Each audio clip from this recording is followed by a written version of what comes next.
Today, we are going to look at the worst deaths caused by prank. From harmless jokes that crossed invisible safety lines to calculated setups where trust was exploited and a moment of laughter turned into irreversible loss.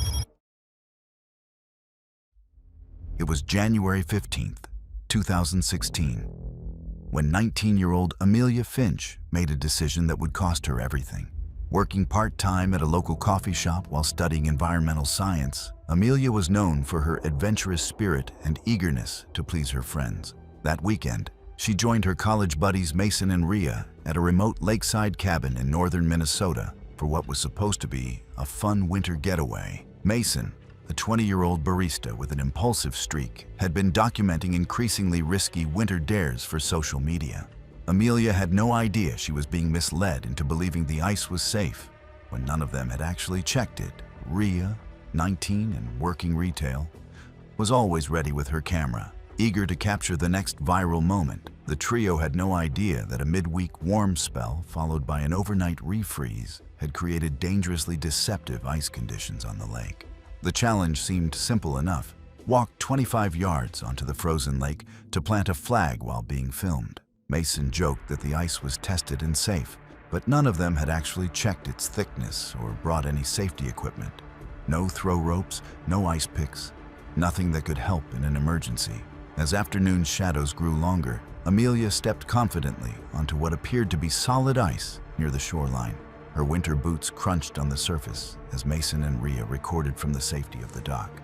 The first 10 yards felt secure, but then she began hearing hollow sounds beneath her feet. Hairline cracks started appearing around her boots. At roughly 20 yards from shore, near a drainage inlet where the ice was thinnest, disaster struck. A small dark patch had formed near the inlet. Something ice safety experts later said was a telltale sign of weak spots caused by current flow. No one noticed it in time. The surface suddenly sagged beneath her weight, then gave way completely. Amelia plunged chest deep into the near-freezing water, her body immediately going into shock from the temperature. The icy water was a brutal 34 degrees Fahrenheit. Her heavy winter clothing became waterlogged within seconds, dragging her down.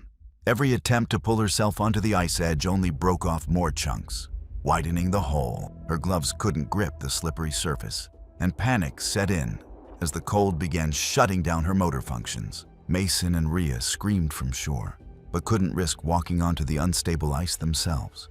They threw a branch and an extension cord toward her, but both fell short of the expanding hole. Within 3 minutes, the frigid water had sapped Amelia's strength completely. Her coordination failed, her head began dipping below the surface repeatedly, and she aspirated the icy water. As her friends frantically called 911, Amelia's movements became weaker. The cold had overwhelmed her body's ability to function. She slipped beneath the surface one final time, leaving only bubbles and her knit hat floating in the dark water. Fire and dive teams arrived 45 minutes later, using specialized ice rescue equipment to recover her body from 12 feet of water. The average survival time in 34 degrees Fahrenheit water is less than 10 minutes without flotation or self-rescue gear. By the time rescuers reached the lake, her chances had already been lost to the cold. The medical examiner determined she had drowned due to cold water incapacitation, with the rapid temperature shock preventing any chance of self-rescue. The tragedy prompted the county to install warning signs about ice safety and launch public education campaigns about the dangers of early season ice. Mason and Rhea completed mandatory water safety courses, forever changed by witnessing their friends' final moments. What began as a harmless winter dare had ended in the loss of a promising young life, all because no one understood that ice safety requires more than just appearances. It was August 23, 2017, when 22-year-old Wilder Prescott's overconfidence would prove deadly on a downtown Portland rooftop. Working as a freelance graphic designer, Wilder had spent 3 years practicing parkour around the city's warehouse district. His athletic build and fearless attitude made him popular among urban explorers, but his need to push boundaries would become his downfall. The evening started when Wilder met his roommate and another friend on adjacent apartment building rooftops. His roommate, working in food service, had been challenging Wilder to dangerous stunts for their social media accounts. The third member worked retail and served as their camera operator, eager to capture viral moments. The gap between buildings appeared manageable at 8 feet across, well within Wilder's proven jumping ability. Wilder didn't realize he was being misled by his friend's confidence, believing the jump was far safer than it actually was, and what he didn't know was that their confidence was part of a running prank, an ongoing joke where they exaggerated the safety of stunts to push him into attempts he otherwise might refuse. He'd completed similar distances before, though never at such a dangerous height. 4 stories above concrete pavement left no room for error, but Wilder's competitive nature wouldn't let him back down. Earlier that evening, Wilder had consumed a couple of beers with dinner. While not enough to significantly impair judgment, the alcohol provided false confidence to override natural caution. Building engineers later confirmed the gravel layer was designed for drainage, not traction, a detail that made his run-up more hazardous than anyone realized. The rooftop's surface was covered in loose pea gravel, creating a treacherous footing none of them considered. As darkness settled, Wilder positioned himself for the jump. He measured out a 15-foot running start, believing the distance would provide adequate momentum to clear the gap safely. His friends positioned themselves on the target building, camera ready to document another successful stunt. The fatal sequence began when Wilder started his approach run. Building speed across the gravel surface, he focused on the parapet wall where he would launch into the void. But as he planted his takeoff foot, disaster struck when shifting loose stones beneath his boot caused instability. The unstable surface dropped his launch angle significantly lower than intended. Instead of the clean, horizontal trajectory needed, Wilder followed a steep downward arc that brought him well short of the target physics had taken control, with no correcting his path mid-flight. His fingertips barely grazed the opposite building's edge before his chest collided violently with the brick facade at the 3rd floor level. The impact shattered multiple ribs and caused severe internal injuries, but his nightmare was just beginning. The collision sent him rebounding backward into the narrow alley below. During his 40-foot fall, Wilder struck a fire escape railing with devastating force. The impact spun his body around, rotating him head down for the final descent phase. This rotation proved to be the determining factor in his fate. When Wilder struck the concrete alley surface, the head-first impact caused catastrophic skull and spine injuries. The force caused a basilar skull fracture and severe cervical spine dislocation, injuries that are instantly fatal upon impact. No human could survive such trauma. Witnesses immediately called emergency services, but paramedics could only confirm what was apparent. Officers documented the scene and initially classified it as a fatal fall during an unauthorized rooftop stunt. However, investigators later learned that the stunt had been encouraged through an ongoing prank between the friends, where they routinely exaggerated the safety of challenges to push Wilder into attempts he otherwise might refuse. Building management responded by installing higher barriers around rooftop access points. Wilder's roommate faced legal consequences, receiving community service and mandatory counseling for his role in the prank's escalation. The case became a sobering reminder that even seemingly harmless jokes can combine with height, misjudgment, and peer pressure to produce fatal outcomes. It was March 18th, 2018, when 20-year-old Noah Sterling's trusting nature would lead her into a deadly trap inside a Chicago high-rise. Working nights as a security guard while saving for nursing school, Noah was known for her responsible demeanor and dedication to helping others. Her compassionate personality made her vulnerable to manipulation by those she considered friends. That night, Noah was off duty when her boyfriend and 2 friends convinced her to let them into the downtown office building where she worked.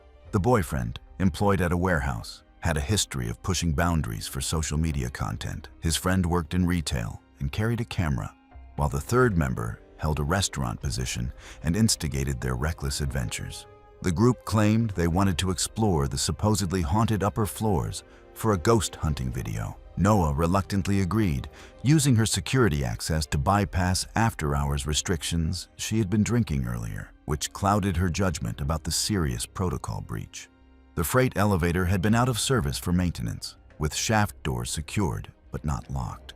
Warning signs marked the area as dangerous, but the group ignored these safety measures, pursuing dramatic footage. The elevator car sat parked at the basement level, leaving a deadly void above. What happened next revealed their cruel plan. One friend deliberately dropped a phone down the elevator shaft, then claimed it was accidental. They pressured Noah to climb down the maintenance ladder to retrieve it, playing on her responsibility as the building's security guard. Noah never realized she was being deliberately tricked into a situation they knew was unsafe. Noah opened the shaft door on the 8th floor and began descending into darkness. The maintenance ladder, uninspected for over 2 years, showed corrosion invisible in dim lighting. Her friends positioned themselves above with phone flashlights, supposedly helping, but actually filming her ordeal. Maintenance records later revealed the ladder hadn't been inspected since 2014, despite state safety codes requiring annual checks. At the 5th floor level, disaster struck when a corroded ladder rung gave way under her weight. The metal, weakened by years of moisture, snapped when she shifted her full body weight onto it. Noah lost her grip and fell backward into the black elevator shaft void. Her 60-foot fall was broken by multiple impacts, with cable guides and support beams protruding from shaft walls. Each collision caused severe spinal and internal trauma. She finally crashed onto the elevator car roof, parked at the basement level. The impact with the solid metal surface caused immediate cardiac arrest and massive internal bleeding. Her friends called emergency services, but specialized equipment needed to safely access the elevator shaft would take precious time. Emergency responders required 35 minutes to reach Noah, using high-angle rescue techniques. In high-rise rescues, confined space entry and fall victim recovery can exceed 30 minutes, even with specialized gear, a delay fatal for anyone with blunt force trauma. By the time they extracted her, any resuscitation chance had passed. The medical examiner confirmed instant death upon impact. Investigation revealed the building management's failure to properly maintain the ladder system, leading to significant citations. Her 3 friends faced serious criminal charges, with her boyfriend receiving the harshest sentence for orchestrating the deadly prank. The building implemented security upgrades, including locked elevator shaft access and continuous monitoring. New regulations required regular inspection of emergency ladder systems in commercial buildings citywide. Noah's family used her life insurance to establish a scholarship fund for aspiring nurses, ensuring her dream of helping others would continue through future healthcare workers.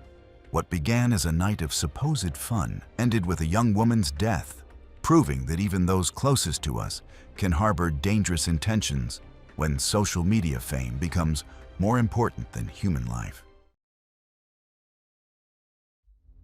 It was July 12, 2015, when 18-year-old Hadley Rivers' desire to fit in would cost her everything at a suburban Phoenix pool party. Fresh out of high school and working part-time at a pet store, Hadley was known for her trusting nature and eagerness to make friends before starting college. Her mild asthma hadn't bothered her in years, so she didn't bring her inhaler to what seemed like an innocent gathering. The party was hosted by classmates she barely knew, but Hadley was desperate to break into the popular crowd. The host's older brother, a college student studying chemistry, convinced the group to film what he called a harmless pool prank. Claiming the water would change colors around swimmers, Hadley believed him, unaware the mixture he prepared was dangerously unstable. Working part-time at a grocery store, he boasted about his chemistry skills and assured everyone the effect would look spectacular on camera. What the group didn't realize was that their amateur chemist was mixing industrial cleaning agents with pool chlorine, creating a dangerous combination he had never tested. The chemicals sat in unmarked containers near the pool deck with minimal safety information. Hadley had been swimming in the shallow end when the fatal experiment began. The summer heat was intense with little wind to disperse gases. The pool's design created a natural basin where heavier-than-air chemicals could settle around the water's surface. The older brother poured granular calcium hypochlorite into the water near the steps where Hadley was relaxing. Within minutes, he poured in a common muriatic acid used for pool pH adjustment, unaware that mixing it directly with calcium hypochlorite releases chlorine gas almost instantly. The reaction was immediate and deadly, producing a yellow-green cloud of chlorine gas rising from the water. Because chlorine is heavier than air, it accumulated at the waterline, creating an invisible cloud no higher than a few feet. exactly where Hadley was breathing, and the toxic gas settled around the pool area where Hadley remained. She began coughing violently as chlorine gas attacked her respiratory system, her eyes turning red from chemical irritation. Her dormant asthma suddenly became life-threatening as her airways began constricting. Hadley attempted to exit via the steps, but the gas cloud lingered, forcing her to continue breathing toxic fumes. Her skin showed visible irritation while her breathing became increasingly labored. Other guests finally realized something was wrong when Hadley's speech became broken and desperate. The group moved Hadley to an open area and flushed her eyes, but her condition worsened rapidly as severe bronchospasm set in. Emergency technicians arrived within minutes, providing oxygen and bronchodilators, yet her breathing continued to deteriorate. Foamy sputum developed during transport, a sign of acute lung injury. At the hospital, imaging confirmed diffuse pulmonary edema from chlorine inhalation. Despite high-flow oxygen and mechanical ventilation, she progressed to acute respiratory distress syndrome with refractory hypoxemia. Hadley was pronounced dead in the early morning hours, her life cut short by a preventable chemical accident disguised as a harmless prank. Investigators classified the incident as a fatal chemical exposure during unauthorized experimentation, later confirming the color-changing pool prank had been carried out with no understanding of the risks. The homeowner received citations, and the brother was ordered to complete hazardous materials safety training. Hadley's family created safety programs in her memory, and the pool was permanently closed. It was September 14th, 2016, when 21-year-old Brooks Coleman's competitive nature would lead him to his death at a Denver construction site. Working as an apprentice electrician, Brooks was known for his fearless attitude and willingness to accept any dare. His construction experience had made him overconfident about workplace hazards, often bending safety rules when supervisors weren't around. That evening, Brooks met up with two co-workers who had been filming dangerous workplace stunts during off hours. Kyle, a 21-year-old laborer's helper with a reputation for pranks, had convinced Brooks to return to their job site after hours. Danny, a 20-year-old apprentice carpenter, reluctantly agreed to film their latest stunt. The high-rise commercial building had reached 12 stories, with upper floors lacking exterior walls and safety barriers. The skeletal steel framework created a deadly maze of open bays, with 8-inch wide I-beams spanning dangerous voids above the concrete foundation far below. Brooks had previously walked along similar beams at ground level, but never at such a lethal height without fall protection.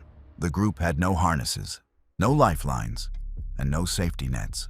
Variable winds moved through the open structure, carrying debris that could affect the footing. Kyle's plan involved a cruel prank designed to capture Brooks' startled reaction. Brooks had no idea the stunt was a setup and that he was being tricked into walking the beam without knowing a scare was planned. As Brooks would step onto a 10th floor beam, Kyle would sound an air horn from behind to shock him. None considered how a sudden loud noise might affect balance while walking 120 feet above concrete. Workers later said the prank was meant as a startle clip for social media, a trend circulating in construction meme circles at the time. As evening light faded, Brooks climbed to the designated floor and approached the steel beam. He tested his footing carefully, aware that dust could create slippery conditions. The camera was positioned to capture his planned crossing. Brooks mounted the beam and began shifting his weight forward, concentrating on maintaining balance. At that critical moment, Kyle discharged the air horn from directly behind him. The sudden blast caused Brooks to flinch involuntarily, his trailing foot slipping on the dusty surface. His center of mass shifted beyond the beam's edge as he attempted to recover balance. Brooks tried to step wide to regain stability, but the open bay offered no handholds. Gravity took control as he fell through the skeletal framework. During his 120-foot descent, Brooks struck a floor edge and scaffolding equipment, causing severe fractures and massive internal injuries. Each impact altered his trajectory and increased trauma during the fall. The final impact occurred when Brooks struck the concrete foundation slab. The force caused catastrophic head trauma and chest compression injuries. His pulse was absent when his friends reached him. Kyle and Danny frantically called emergency services, but faced delays accessing ground level because site gates were locked. with site gates padlocked for the night. The pair were forced to flag down a passing security patrol to unlock the perimeter, a delay that kept medics from reaching Brooks for nearly 10 minutes. Paramedics initiated resuscitative efforts, but Brooks had sustained injuries incompatible with life. The medical examiner confirmed death resulted from multiple blunt force trauma. The investigation revealed unauthorized site access and the absence of fall protection. The contractor immediately increased perimeter security and implemented zero-tolerance policies regarding pranks around elevated work areas. Kyle faced criminal charges, including trespass and reckless endangerment, for orchestrating the deadly prank. Donnie provided statements to investigators and later participated in safety outreach programs. Brooks' death sparked industry discussions about startle hazards at construction sites, transforming a senseless tragedy into a lesson that would protect future workers from similar fates. It was November 3rd, 2017, when 19-year-old Jennifer Paulson, passion for urban photography, would lead her into a deadly trap at an abandoned Detroit factory. Working part-time at a bookstore while studying photography, Jennifer was known for her artistic eye and love of documenting urban decay. She had always explored during daylight hours and never alone until this fateful night. Jennifer had joined an online urban exploration group that challenged members to spend entire nights in dangerous abandoned locations, filming the experience for social media. The peer pressure pushed her beyond her usual safety boundaries. That evening, Jennifer met up with Marco, a 21-year-old warehouse picker who ran a prank channel, and Tia, a 20-year-old art student easily influenced by group dynamics. They had chosen the abandoned factory specifically for its reputation as one of the city's most structurally unsound buildings. City inspection records later showed the structure had been red-tagged years earlier for severe roof leaks and termite damage. Warnings long ignored by trespassers. The factory had been closed for 15 years, with floors severely weakened by water damage and missing floorboards. The third floor showed visible deterioration, with soft spots and warning signs noting structural instability. Marco had planned a jump scare to capture Jennifer's reaction, positioning a hidden sheet of metal nearby to drop while she photographed. Jennifer had no idea he was setting up a prank, or that he'd led her onto one of the most unstable areas of the floor.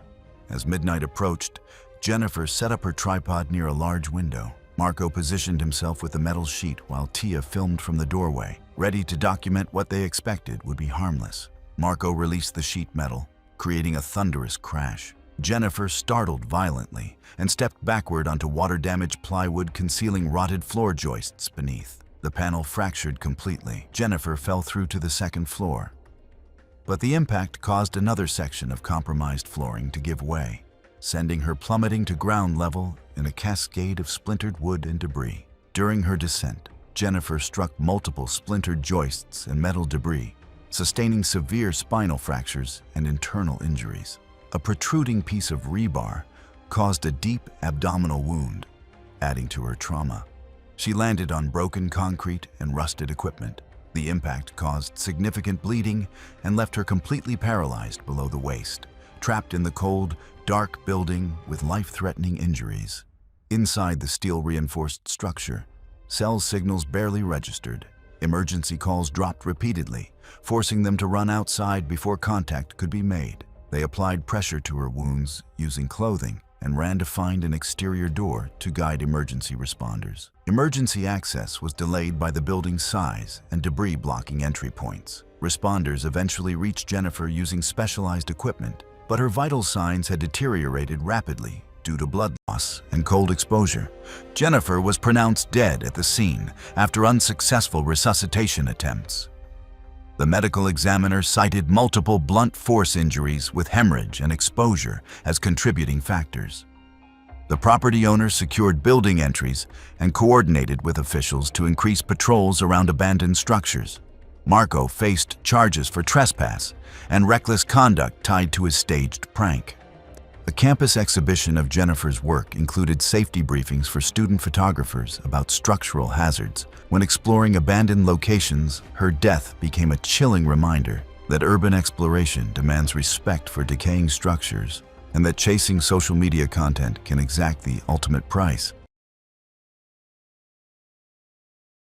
It was October 3rd, 2015, in a quiet suburb of central Ohio. The attic of one split-level home sat above a dark basement drop, its structure aging in ways no one in the house thought about. Tyler Moore, 17, balanced school with caring for his grandmother, who lived with his family and relied on him for daily errands. He was quiet, rarely involved in anything reckless, but he followed two extroverted friends who constantly pushed for clips that might gain traction online. Their humor revolved around staged reactions and jump scares, hoping something might be shared enough to get minor attention on social platforms. They used basic gear, a phone on a small stairwell tripod, handheld lights, and a cheap crate reinforced with mesh they bought secondhand. The raccoon they trapped the evening before had already shown stress, pacing, clawing, and biting at the crate's edge, but they assumed they could control the moment long enough to provoke a reaction from the homeowner's older brother, who slept downstairs. The stunt was more dangerous than anything they had attempted.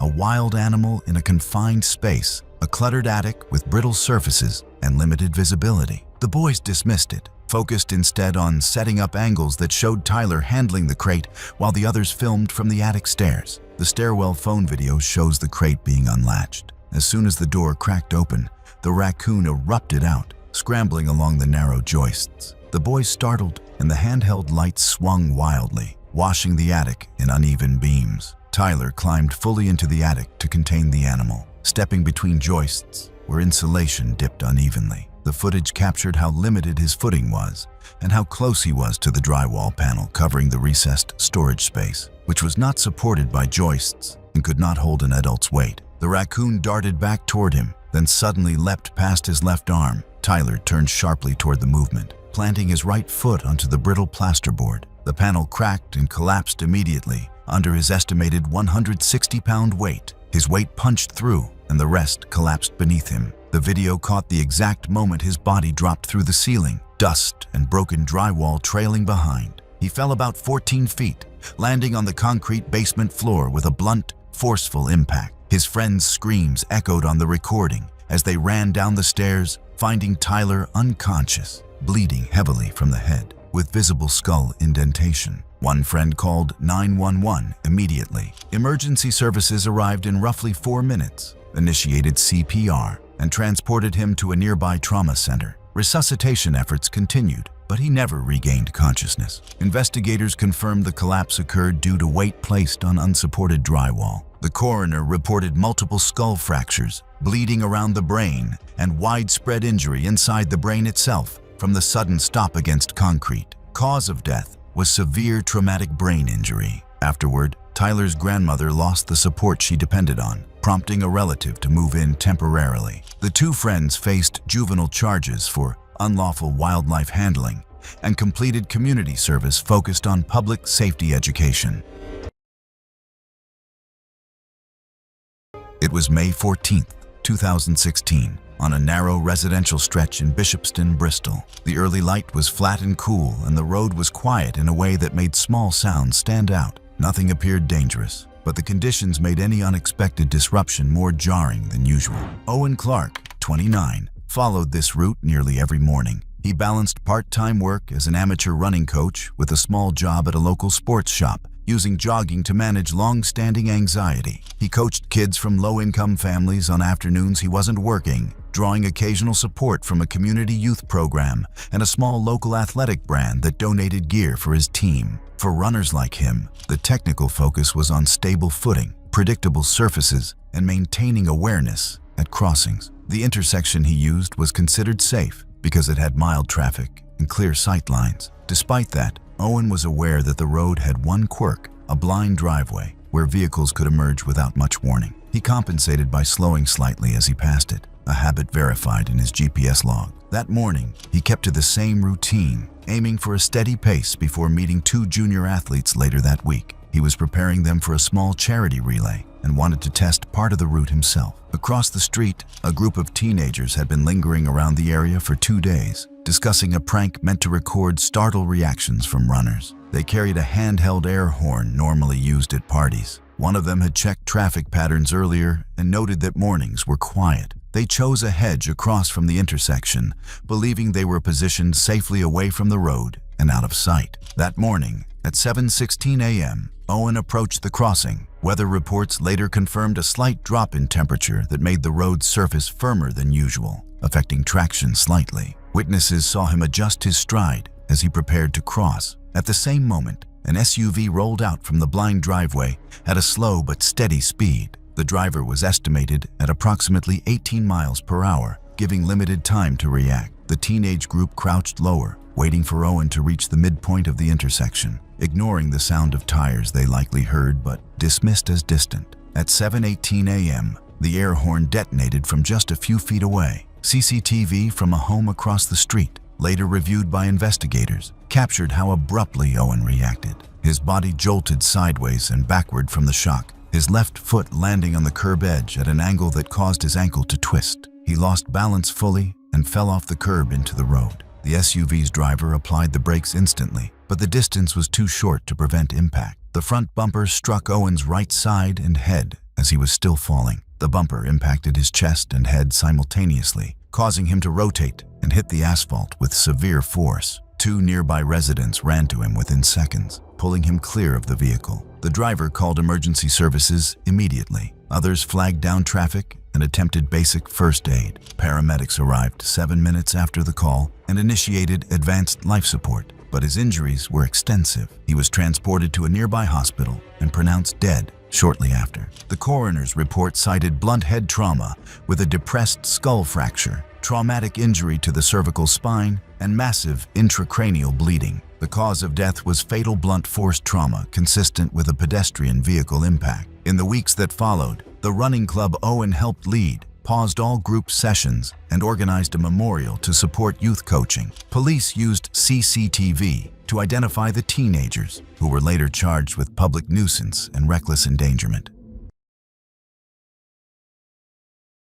It was September 3, 2014, on a shaded section of the Timber Ridge Trail on Vancouver Island. The dim light and slick surfaces made sudden movement riskier than most people realized. Marissa Hale, 33, had built a quiet reputation in the community as both a midwife and an advocate for low-impact urban hiking. She split her days between clinical work and leading short mindfulness walks that drew locals who preferred gentle, accessible trails. She had no sponsors in the commercial sense, but a regional wellness nonprofit often asked her to record brief nature segments for their social pages, encouraging her to stay active on familiar routes. The terrain on Timber Ridge was typical of coastal forest: narrow footpaths, wet roots, and patches of moss that could behave unpredictably when stepped on at speed. Marissa understood these conditions well. She trained beginner hikers to slow down on descents and to treat shaded areas like black ice. Her approach was methodical rather than adventurous. She chose this late afternoon walk as a decompressing routine after a difficult birth case the night before. The plan was straightforward, a loop she had completed dozens of times, with no technical sections and minimal elevation change. Unbeknownst to her, two acquaintances, ages 19 and 21, had been on the trail roughly an hour earlier, preparing a prank intended to record exaggerated fear reactions for online video content. They were dressed in a full-body bear suit, purchased online, bulky enough to resemble a distant wildlife silhouette in low light. They chose a bend in the trail where visibility narrowed for several steps. Dismissing the ethical concerns one of them had mentioned about startling people on wet, low-traction terrain, weather advisories had noted lingering slickness from the previous night, but they assumed a quick scare posed no real danger. At around 5:12 p.m., Marissa approached the bend at an even pace. Her GPS data later showed a steady walking speed of roughly 3 miles per hour, with no abrupt changes. The forest around her was quiet, except for the water runoff near a creek a few yards downhill. As she rounded the curve, the costumed pranksters stepped out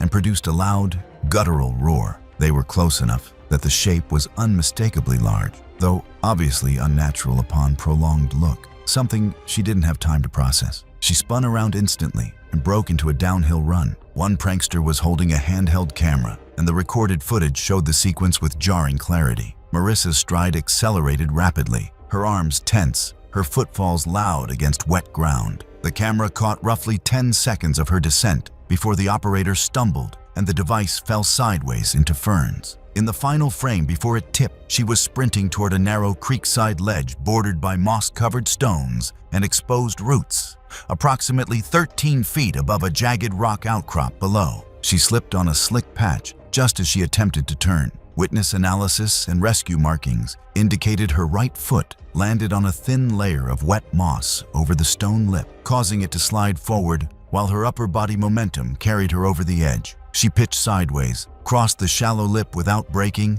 and fell approximately 13 feet onto the jagged rocks below. The impact produced immediate loss of consciousness, evident from her lack of movement on the recording and confirmed by the position in which rescuers found her. The pranksters reached her within seconds, but hesitated, visibly shaken according to later statements. One dialed 911 at 5:14 p.m., and responders arrived 18 minutes later. She was transported to hospital with massive head trauma, including a basilar skull fracture and brainstem injury, and died during emergency surgery. The coroner described the injuries as consistent with a short fall onto rock from a height of 13 feet, including extensive swelling and trauma to the brainstem and surrounding tissue. The cause of death was severe head trauma from the fall. In the aftermath, the two pranksters were charged with criminal negligence, causing death. Marissa's community clinic organized a small memorial walk, and her hiking group paused activities for several weeks, citing concerns about trail safety awareness.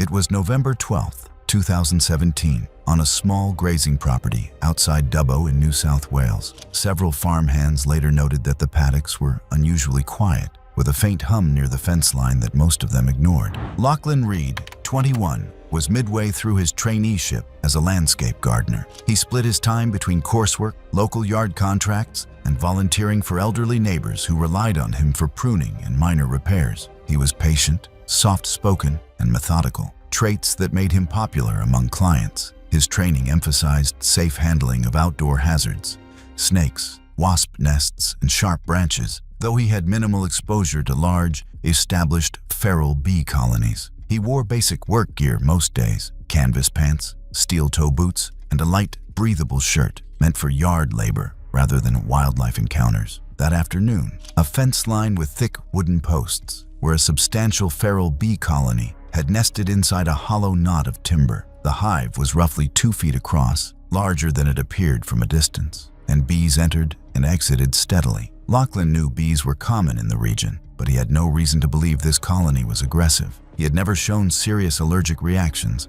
only mild swelling after the occasional sting from garden insects. The group he was with had gathered for a casual break after clearing brush nearby. A few had been drinking more heavily, though witnesses confirmed Lachlan had only taken a couple of beers, enough to slightly relax him but not impair judgment. Boredom drifted into reckless talk, and someone suggested provoking the hive to see a brief swarm for a phone clip. Lachlan initially brushed off the idea, but the others urged him on, insisting it would just puff out a cloud of bees for a moment. No one acknowledged the heat advisory that day, noting increased insect defensiveness in high temperatures and low humidity. Around 4:46 p.m., Lachlan picked up a small stone and walked toward the fence. Witness accounts and phone footage confirmed he tossed the rock lightly, striking the lower edge of the hive. The reaction was immediate. A thick surge of bees flowed out in a dense, vibrating cloud that likely contained hundreds of worker bees, moving rapidly due to the disturbed hive. Lachlan turned, waving his arms instinctively, and began running back toward the group. Within seconds, several bees latched onto the back of his head and neck. Witnesses saw him slow abruptly, coughing and pressing a hand to his throat. He stumbled, struggled to inhale, and collapsed to his knees. Multiple stings were visible across his scalp and jawline. Friends tried removing stingers with fingernails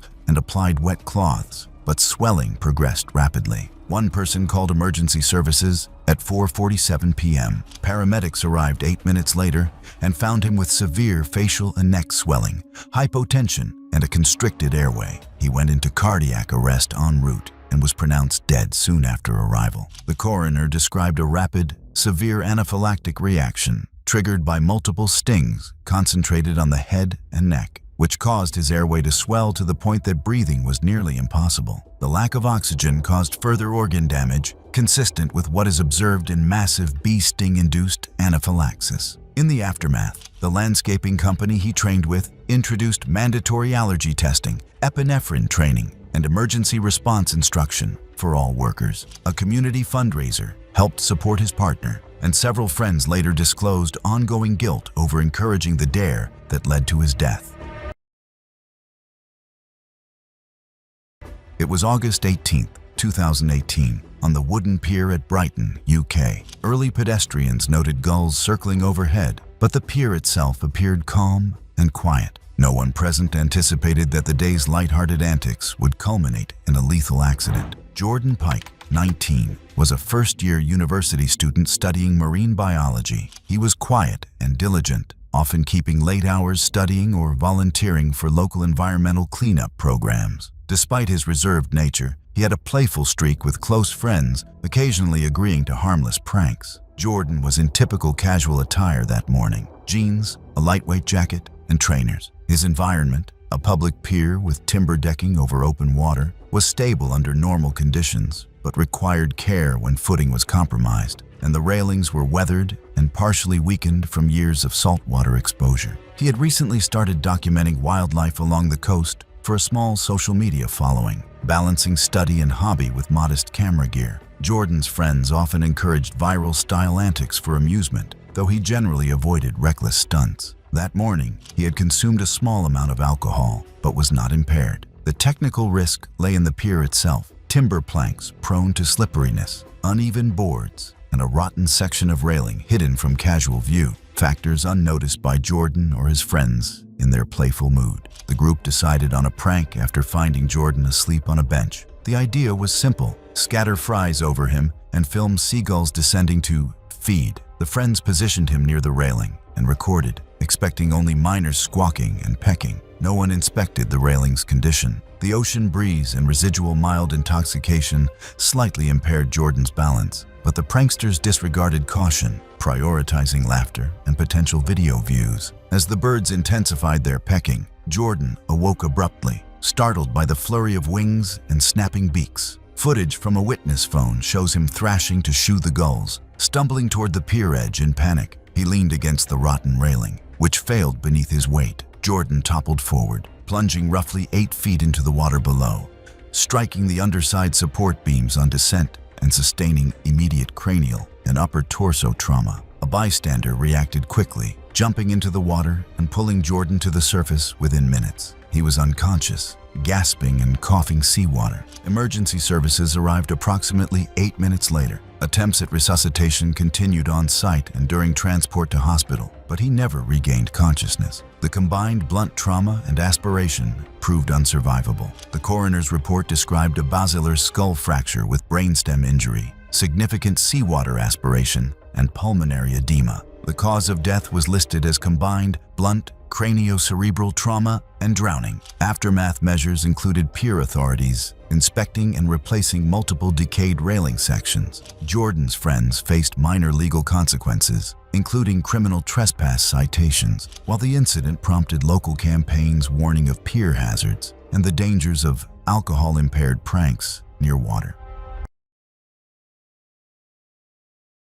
It was August 24, 2013, on Lake Mille Lacs, Minnesota. Despite the calm appearance, the lake's glacial origins created sudden, shallow rock shelves hidden beneath deceptively deep water, a hazard largely unnoticed by casual visitors. Ethan Morales, 25, worked seasonally as a lifeguard at a local municipal pool and occasionally picked up shifts at nearby community centers. He had grown up swimming competitively, with precise knowledge of rescue techniques, risk assessment, and water dynamics. Known for his calm demeanor under pressure, Ethan was both conscientious and methodical, often volunteering to supervise younger swimmers or assist in safety courses. His friends frequently sought his guidance during water activities, confident in his ability to respond quickly in emergencies. He carried a small waterproof wrist camera for personal footage, usually capturing laps or boating excursions. His gear was minimal but functional: swim trunks, a light t-shirt, and no life jacket, consistent with routine lake outings where water depth had always seemed sufficient. Ethan's technical awareness of water entry angles, diving mechanics, and submerged hazards made him exceptionally cautious. Yet even he could misjudge depth when distracted or rushed. The wrist camera footage later showed some motion blur due to rapid movement, making the dive sequence clear but not perfectly sharp. The group of friends that day had been drinking lightly, and unbeknownst to Ethan, two had devised a staged drowning scare to film his rescue reaction for an online prank video. They had not accounted for the lake's irregular underwater topography. No one checked the depth or mapped the submerged rock shelves. Their assumption was that Ethan would perform a controlled dive, but the pranker's timing and location placed him directly above one of the hidden ledges. As the prank began, one friend flailed in the water, calling for help. Ethan, reacting instinctively, kicked off the boat's shoes and lunged headfirst toward the commotion at a shallow angle, not realizing the water above the shelf was only 2 to 3 feet deep. The wrist-mounted camera shows him leaping cleanly over the gunnel, but the impact with the rock shelf occurred immediately upon entry, causing a dull, resonant thud. His arms instinctively folded inward, and his body went rigid, sinking immediately, with no attempt to swim or resurface. Two bystanders in another boat noticed the sudden splash and rushed to assist, pulling him to the surface within about 40 seconds. CPR began immediately, but Ethan displayed no spontaneous breathing. Emergency medical services arrived approximately 12 minutes later, transported him to a regional hospital, and he was pronounced dead shortly after arrival. Witnesses corroborated the sequence. The wrist camera footage provided a clear but slightly blurred record of the dive and impact, accurately showing the sequence of events. The coroner's report described a complete cervical spinal cord transection resulting from hyperflexion on impact with the submerged rock shelf. Secondary hypoxic brain injury occurred due to apnea following the spinal cord disruption. The cause of death was listed as atlantoaxial fracture with complete spinal cord transection. Ethan's family emphasized his lifelong commitment to helping others in water emergencies, which made the sudden, preventable death especially painful. Authorities reviewed the wrist camera footage and statements from the prank organizers for potential negligent manslaughter charges. It was January 15, 2022, when a winter afternoon in suburban Minneapolis turned deadly over what should have been a harmless social media stunt. Roscoe Lane, a 19-year-old college sophomore studying business, had returned home for winter break to spend time with his family. Known for his easygoing nature and willingness to help others, Roscoe often indulged his younger brother Tyler's creative projects. Tyler, 16, was an aspiring content creator who spent most of his free time filming videos for his small but growing social media following. The temperature had dropped to -12 degrees Fahrenheit that afternoon, with overcast skies casting a gray pallor over the snow-packed neighborhood. The concrete patio behind their family home was covered in a thick layer of ice and snow, creating treacherous conditions that would prove fatal. Wind gusts occasionally swept across the exposed backyard, adding to the harsh winter atmosphere. Tyler had been planning an ice bucket challenge video, but with a twist he claimed would make it safer and more comfortable. He assured his older brother they would use warm water and film inside their heated garage, making it completely harmless despite the brutal winter conditions outside. Tyler had spent days researching different video angles and lighting setups to make the content more engaging for his audience. However, Tyler had secretly prepared a different setup. He filled a 5-gallon metal bucket with near-freezing water and suspended it from a deck beam approximately 12 feet above the patio, using a rope with a quick-release mechanism. The total weight of the water and metal container exceeded 40 pounds. When it came time to film, Tyler convinced Roscoe to step outside briefly, claiming they needed better lighting for the video while maintaining his assurances about safety. Trusting his younger brother completely, Roscoe agreed to the change in location. Tyler positioned his brother on a marked spot directly beneath the suspended bucket and instructed him to close his eyes for a dramatic countdown. The phone camera captured everything that followed. When Tyler pulled the release rope, the knot slipped unevenly, and because the rope had been tied slightly off-center on the handle, the bucket swung forward in a short arc before dropping. The metal corner struck Roscoe directly in the left temple,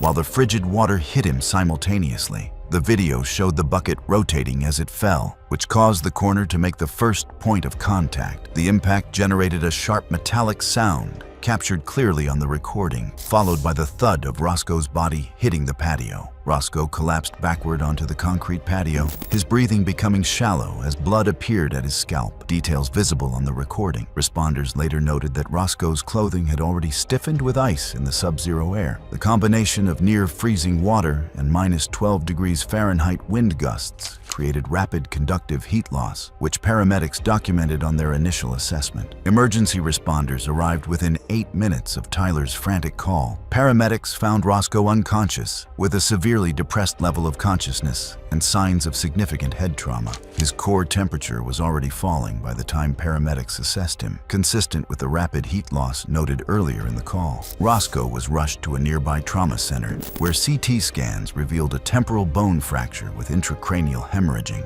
Despite aggressive treatment, his condition continued to deteriorate over the following hours. 3 hours after the accident, Roscoe Lane was pronounced dead from his injuries. The coroner's official report listed the cause of death as blunt force head trauma, with hypothermia noted as a contributing factor. Investigators closed the case as an accidental death based on the evidence documented in the phone video. What began as a brother's trust in a seemingly harmless prank had ended in tragedy, demonstrating how quickly good intentions can turn deadly when safety is compromised for entertainment.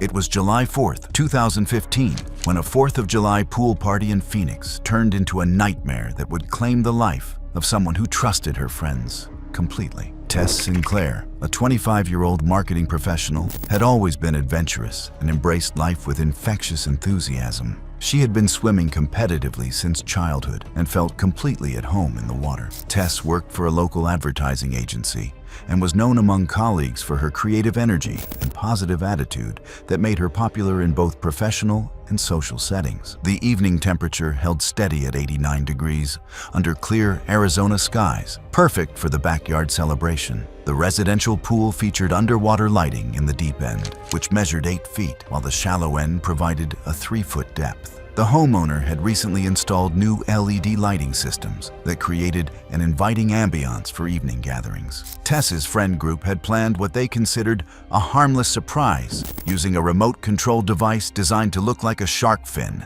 thinking it would create a fun scare followed by laughter. What made this situation particularly dangerous was the information the friends possessed but failed to share. Earlier text messages revealed their awareness of a significant safety issue with the pool's main drain system. The group also knew the pool operated with a single main drain, rather than a safer dual drain system. The drain cover had developed cracks, but repairs had been postponed. The cracks had widened to the point where several plastic slats were partially detached, leaving exposed edges capable of catching hair. Despite knowing about this hazard, the friends repeatedly assured Tess that the pool had been recently serviced and was completely safe for swimming. They encouraged her to take laps before the fireworks display. Tess entered the water with complete confidence, trusting her friends' assurances. She began swimming laps with practice strokes from years of competitive swimming. The friends activated their remote-controlled fin device, sending it gliding toward Tess from behind. When she noticed the approaching fin during her backstroke, her natural reaction was to dive underwater to avoid the apparent threat. In her dive, Tess angled toward the deep-end wall, unknowingly passing directly over the compromised main drain. The powerful suction created by the pool's circulation system created a deadly trap. Tess's long hair became entangled in the broken drain cover, holding her underwater despite her swimming expertise. Investigators later confirmed that the active circulation pump created enough suction at the compromised drain to trap her hair. Her friends realized something had gone wrong when she failed to resurface. 2 jumped into the pool while another ran to shut off the circulation pump. Even after the pump stopped, her hair remained knotted in the broken slats, preventing her from rising to the surface. Phone video timestamps revealed that approximately 60 seconds had elapsed before they could free her hair. When they brought Tess to the surface, she was cyanotic and unresponsive. The group immediately began CPR while calling emergency services. Emergency technicians arrived within 7 minutes and managed to restore a pulse after multiple resuscitation cycles. Tess was rushed to a nearby regional medical center where doctors worked to address the severe oxygen deprivation. Despite medical efforts, Tess never regained consciousness. She remained on life support for 6 days before her family made the difficult decision to let her go. The official cause of death was drowning with anoxic brain injury. Investigation revealed the friends' knowledge about the pool's dangerous condition. City inspectors cited multiple violations, including the non-compliant single main drain and damaged cover. Text evidence documented how the friends had assured Tess of safety while knowing about the serious hazard. The family filed a wrongful death lawsuit for failure to warn about known dangers. What began as a harmless holiday prank became a tragic reminder that concealing safety hazards can have fatal consequences when trust is betrayed. It was November 11th, 2016, when what should have been a peaceful solo hike in the Colorado foothills became a deadly test orchestrated by family deception. Beckett Stone, a 31-year-old environmental consultant, had built his reputation on careful risk assessment and methodical planning. His colleagues respected his ability to navigate complex outdoor projects, and he approached wilderness activities with the same systematic mindset. Beckett had been hiking these trails near Boulder for over a decade. He specialized in environmental impact assessments for construction projects and was known throughout the industry for his thorough documentation and safety protocols. The afternoon weather presented typical late autumn challenges, with overcast skies and a temperature of 38 degrees Fahrenheit. Light snow had begun falling, gradually reducing visibility across the mixed rock and scrub landscape. Weather forecasts had predicted worsening conditions throughout the evening, making it important to complete any outdoor activities quickly. Connor,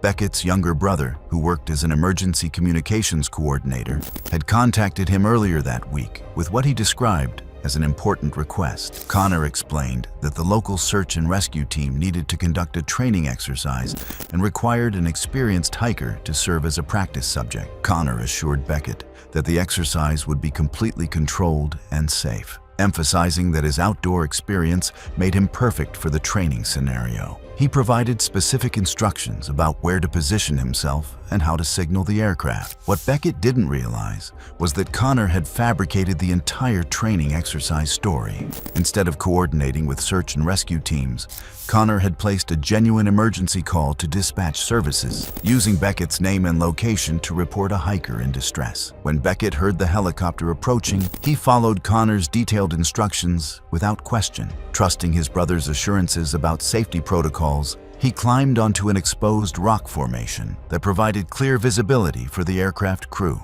The outcrop was a weathered ledge, approximately 12 to 15 feet above the main trail, with loose talus and unstable rock formations scattered above it. Among the loose debris was a large slab positioned directly above the ledge where Beckett stood. Under normal circumstances, his experience would have made him more cautious, but Connor's instructions had directed him to gain the highest visible position.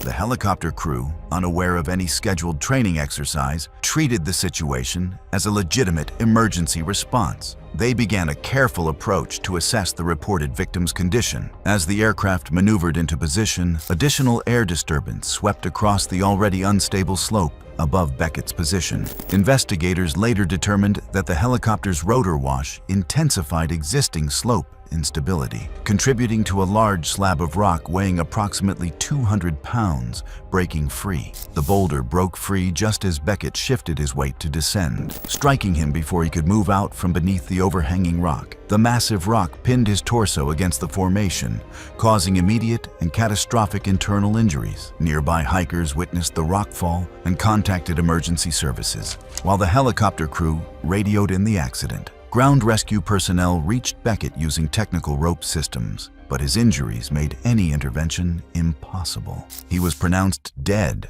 at the scene from massive crush injuries. Investigation revealed Connor's deception through dispatch records. No training exercise had been scheduled, and Connor's false emergency report had directly led to his brother's death. Connor was arrested and charged with felony false reporting and criminally negligent homicide. Beckett's death served as a tragic reminder that manipulating emergency services can create the very dangers they're designed to prevent. It was December 14th, 2019. The Montana wilderness had transformed into a frozen wasteland where heavy snowfall reduced visibility to mere yards and temperatures had dropped to minus 23 degrees Fahrenheit. The nearest hospital lay 45 miles away on treacherous mountain roads. Peter Romano had earned a reputation for staying steady when everything went wrong. The 34-year-old paramedic stood 6 feet 1 inch with the solid build of someone accustomed to life or death situations. Peter had taken a rare week off to help his uncle renovate an old barn. His cousin Derek possessed a restless energy that never seemed satisfied. The 31-year-old freelance videographer had been struggling to build his client base, constantly chasing the next big opportunity. Derek had convinced himself that high-drama medical videos could go viral and generate advertising revenue. The plan Derek had crafted seemed brilliant. He would stage a fake medical emergency using Peter as an unwitting subject, creating dramatic content that would launch his career.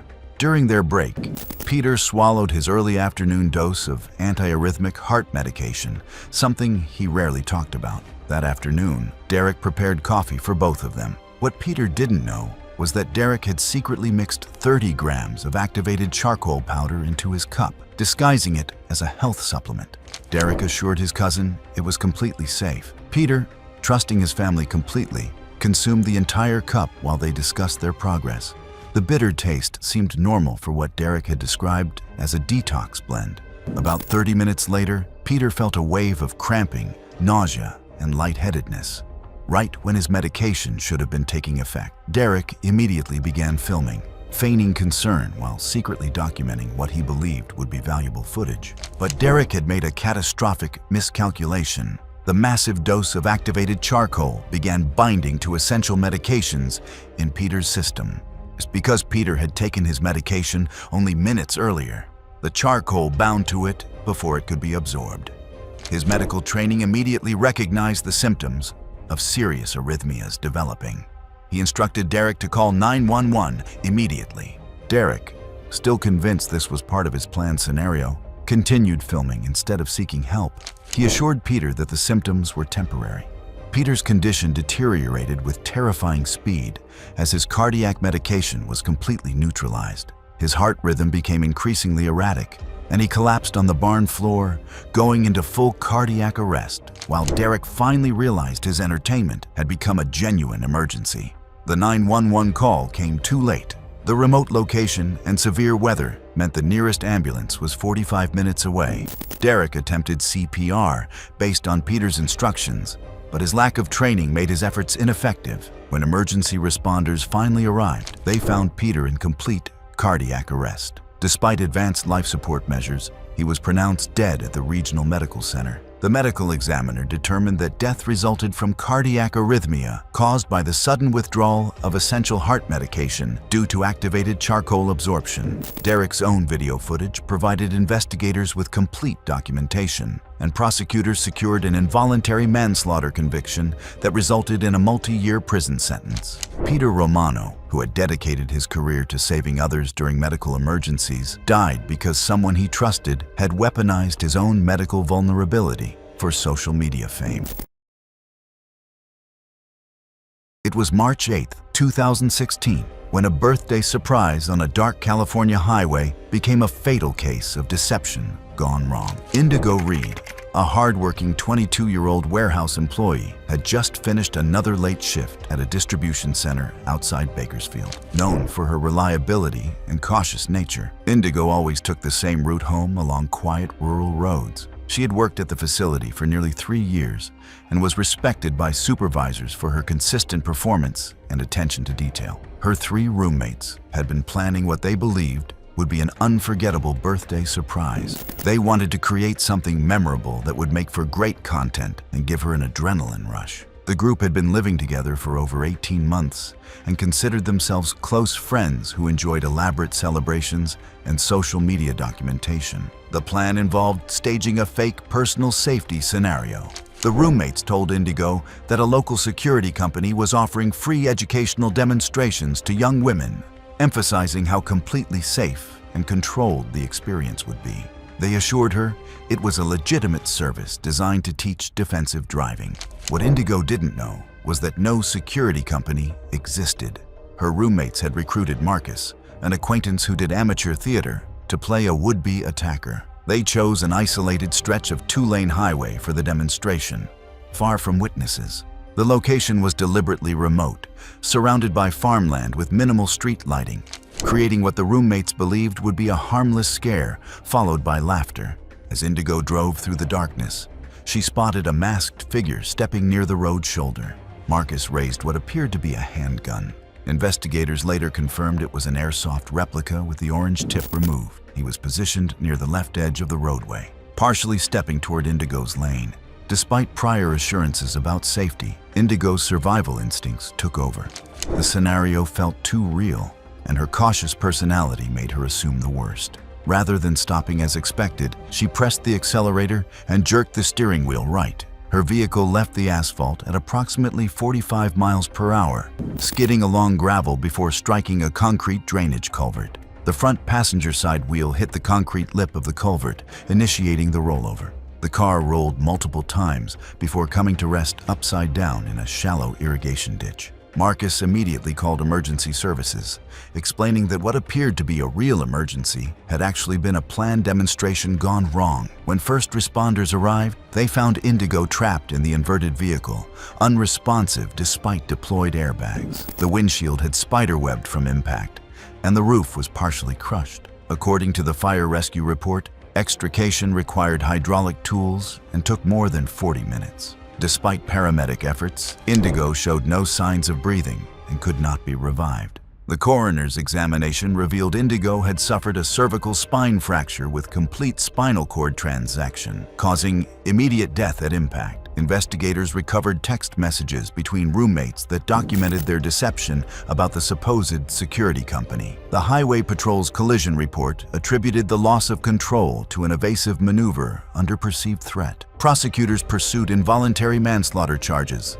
along with additional counts related to the staged threat and the use of a replica firearm. What the roommates intended as a memorable birthday surprise became a tragic reminder of how quickly perceived threats can turn deadly, even when the danger is entirely fabricated.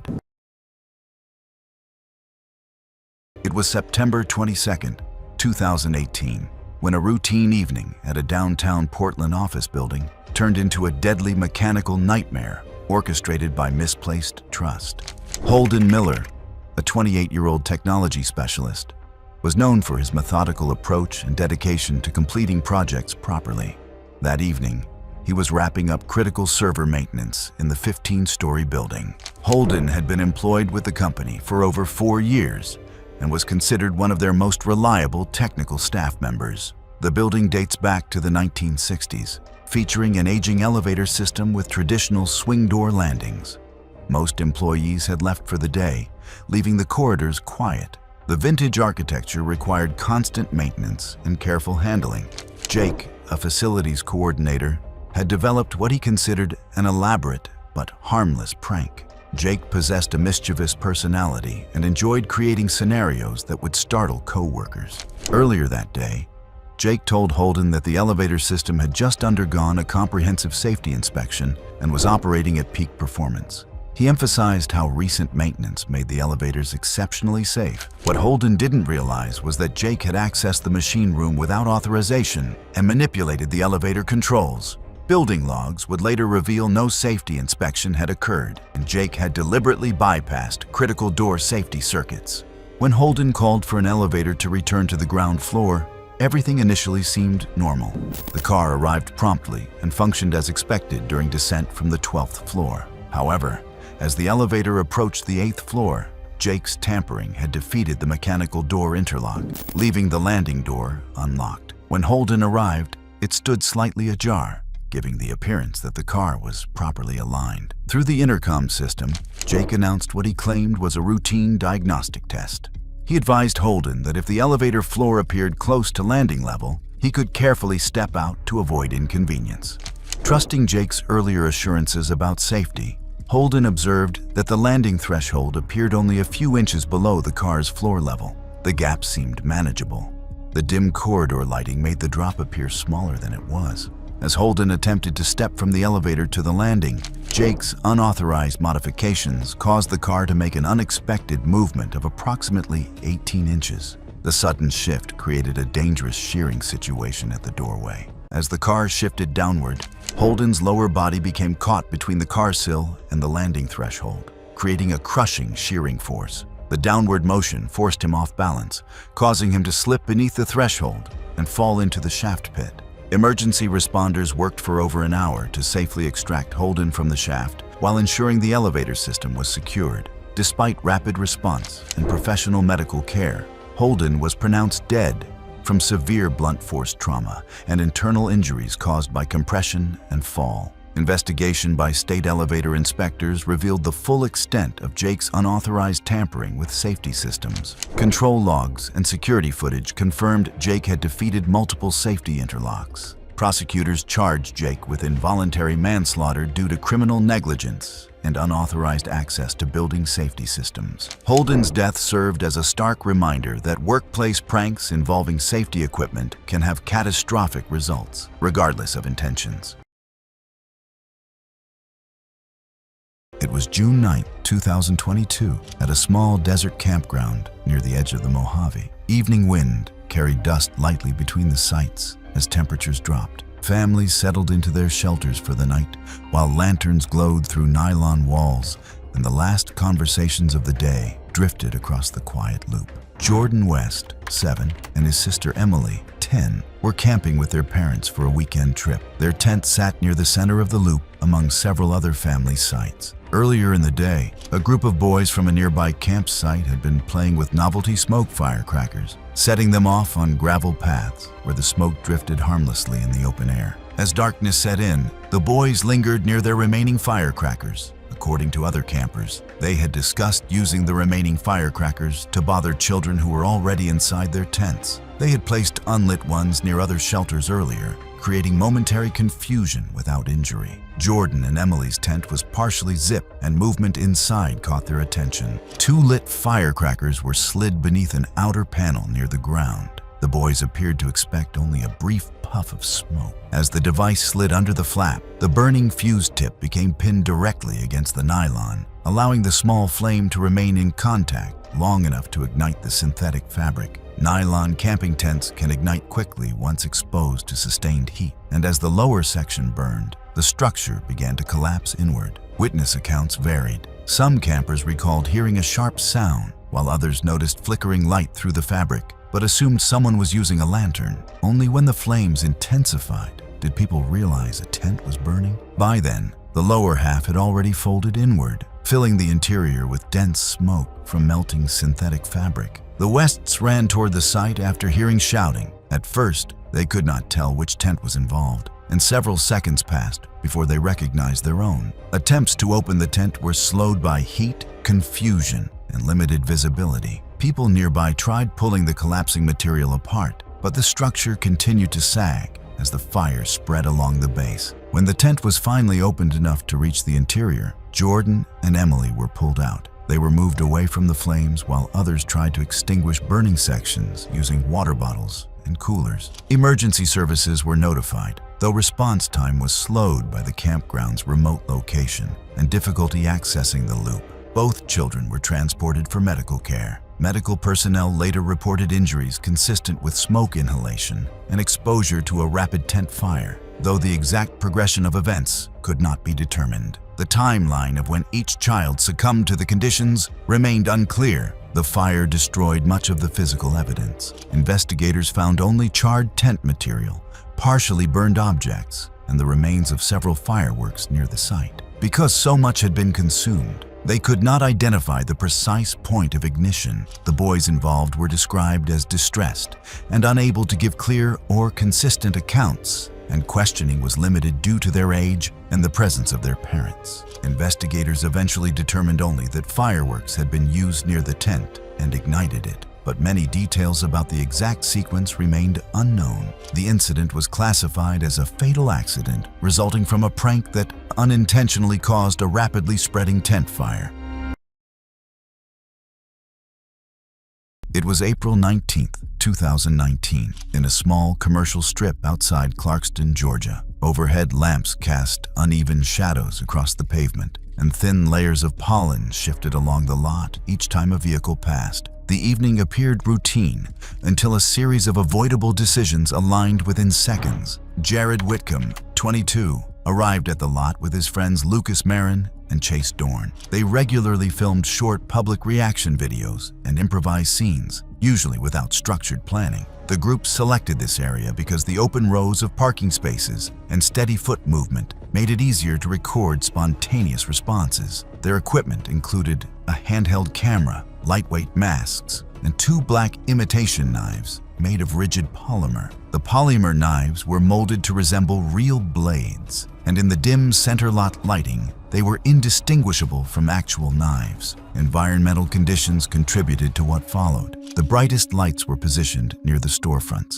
leaving the center of the lot in partial shadow. Reflections from windshields distorted outlines and made it difficult to distinguish fine details at a distance. Several witnesses later reported that they could see movement clearly, but could not identify the material or texture of objects being held. According to statements from Lucas and Chase, Jared walked ahead first, wearing a mask and carrying one of the imitation knives along his right leg. They stayed several yards behind him to capture the approach on camera. At the same time, a 56-year-old man named Ronald Beach finished loading groceries into his truck and stepped away from the driver's door. When he turned toward the lot, he saw Jared moving directly across an open pavement toward him. Witnesses placed the distance at less than 20 feet. Investigators reconstructed the next moments through security footage, physical evidence, and witness accounts. Jared took several quick steps toward the walkway, maintaining a straight line of movement toward Ronald. Ronald drew a legally owned handgun from his waistband and fired a single round. Jared collapsed immediately, striking the pavement near the painted boundary of a parking space. Lucas and Chase retreated toward their vehicle and did not approach him. Blood pattern analysis showed curved arcs at the point of collapse consistent with a forward fall. A shallow smear 2 feet from where he landed indicated only slight movement after impact. The imitation knife was found near his right hand, and the mask had shifted partially off his face during the fall. The camera had been dropped earlier and was later recovered about 15 feet behind the filming position. It continued recording, but captured only angled pavement and ambient sound. Local rescue teams arrived within minutes. They assessed Jared on the pavement and transported him to a medical facility, where he was pronounced dead shortly afterward. The official cause of death was a single gunshot wound to the chest.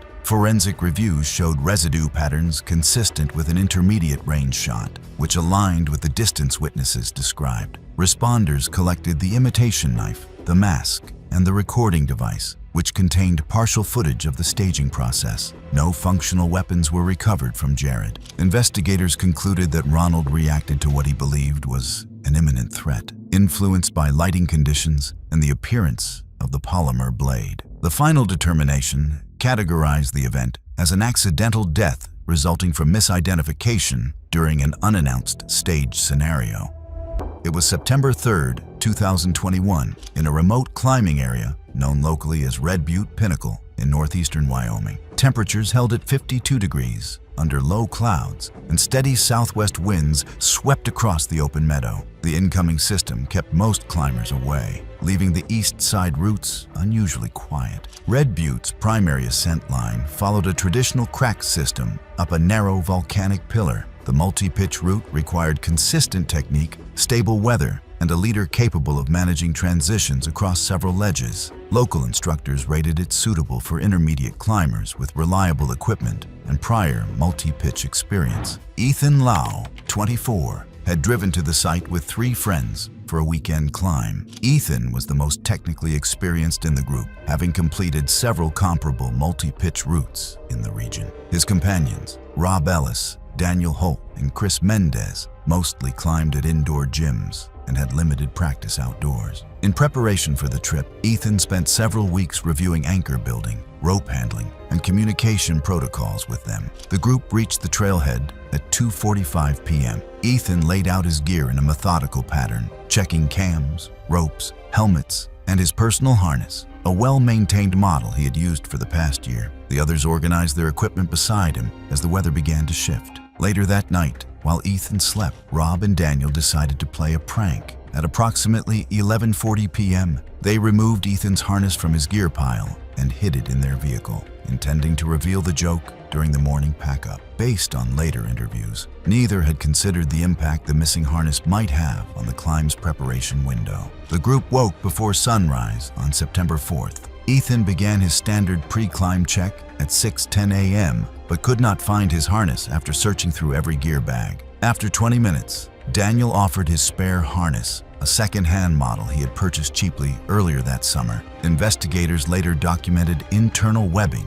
and stitch degradation in the waist belt area, the kind that can weaken over years, yet remain difficult to detect during a routine visual check. Ethan adjusted the buckles to their tightest settings, but the fit remained slightly loose around his waist. With the weather moving in, the group began the approach at 6:50 a.m. At 7:25 a.m., Ethan started leading the first pitch. The initial section followed a clean crack, but transitioned into a leaning traverse, requiring him to sit back onto the harness while placing protection. According to witness statements, Ethan paused briefly at the traverse and appeared to test his position before fully weighing the harness. At roughly 80 feet above the ground, the waist belt webbing failed under load, causing the harness to open along the damaged section and releasing Ethan from the rope system. He fell backward away from the wall, dropping an estimated 70 feet before striking a lower ledge and then rolling onto the talus field. The group activated their satellite communicator at 7:32 a.m. Local search and rescue personnel reached the base at 8:20 a.m. and assessed Ethan, who showed no signs of life. He was pronounced dead at the scene. The investigation confirmed that the spare harness had significant structural deterioration, especially along the waist belt stitching. Ethan's own harness, recovered from the vehicle, remained in serviceable condition. Interviews established that the missing harness had originated as a prank and that the group had no knowledge of the spare harness's compromised integrity. Two members later faced charges related to reckless endangerment. Ethan Lau's death demonstrated how tampering with essential safety equipment can turn a routine climb into a fatal event when worn or unreliable gear replaces dependable protection. It was June 6th, 2021, in a two-story home outside Fayetteville, North Carolina. Warm air drifted through the open back door as guests moved between the yard and the kitchen. Folding tables, balloons, and a tall layered cake on the island marked the early evening birthday gathering already underway. Gene Wilson, 18, had invited several classmates from his senior year social circle, including 17-year-old Kurt Lewis, who was known within the group for occasional light pranks at gatherings and school events. Jean often hosted small celebrations at his home because his family had space for outdoor activities, and his classmates were familiar with the layout of the kitchen and adjoining yard. The cake at the center of the island was a tall, multi-layered structure prepared by a local home baker for the occasion. Rigid, food-safe plastic dowels were positioned vertically inside the cake to stabilize the stacked tiers, though none of the guests appeared aware that internal supports were present. Shortly before sunset,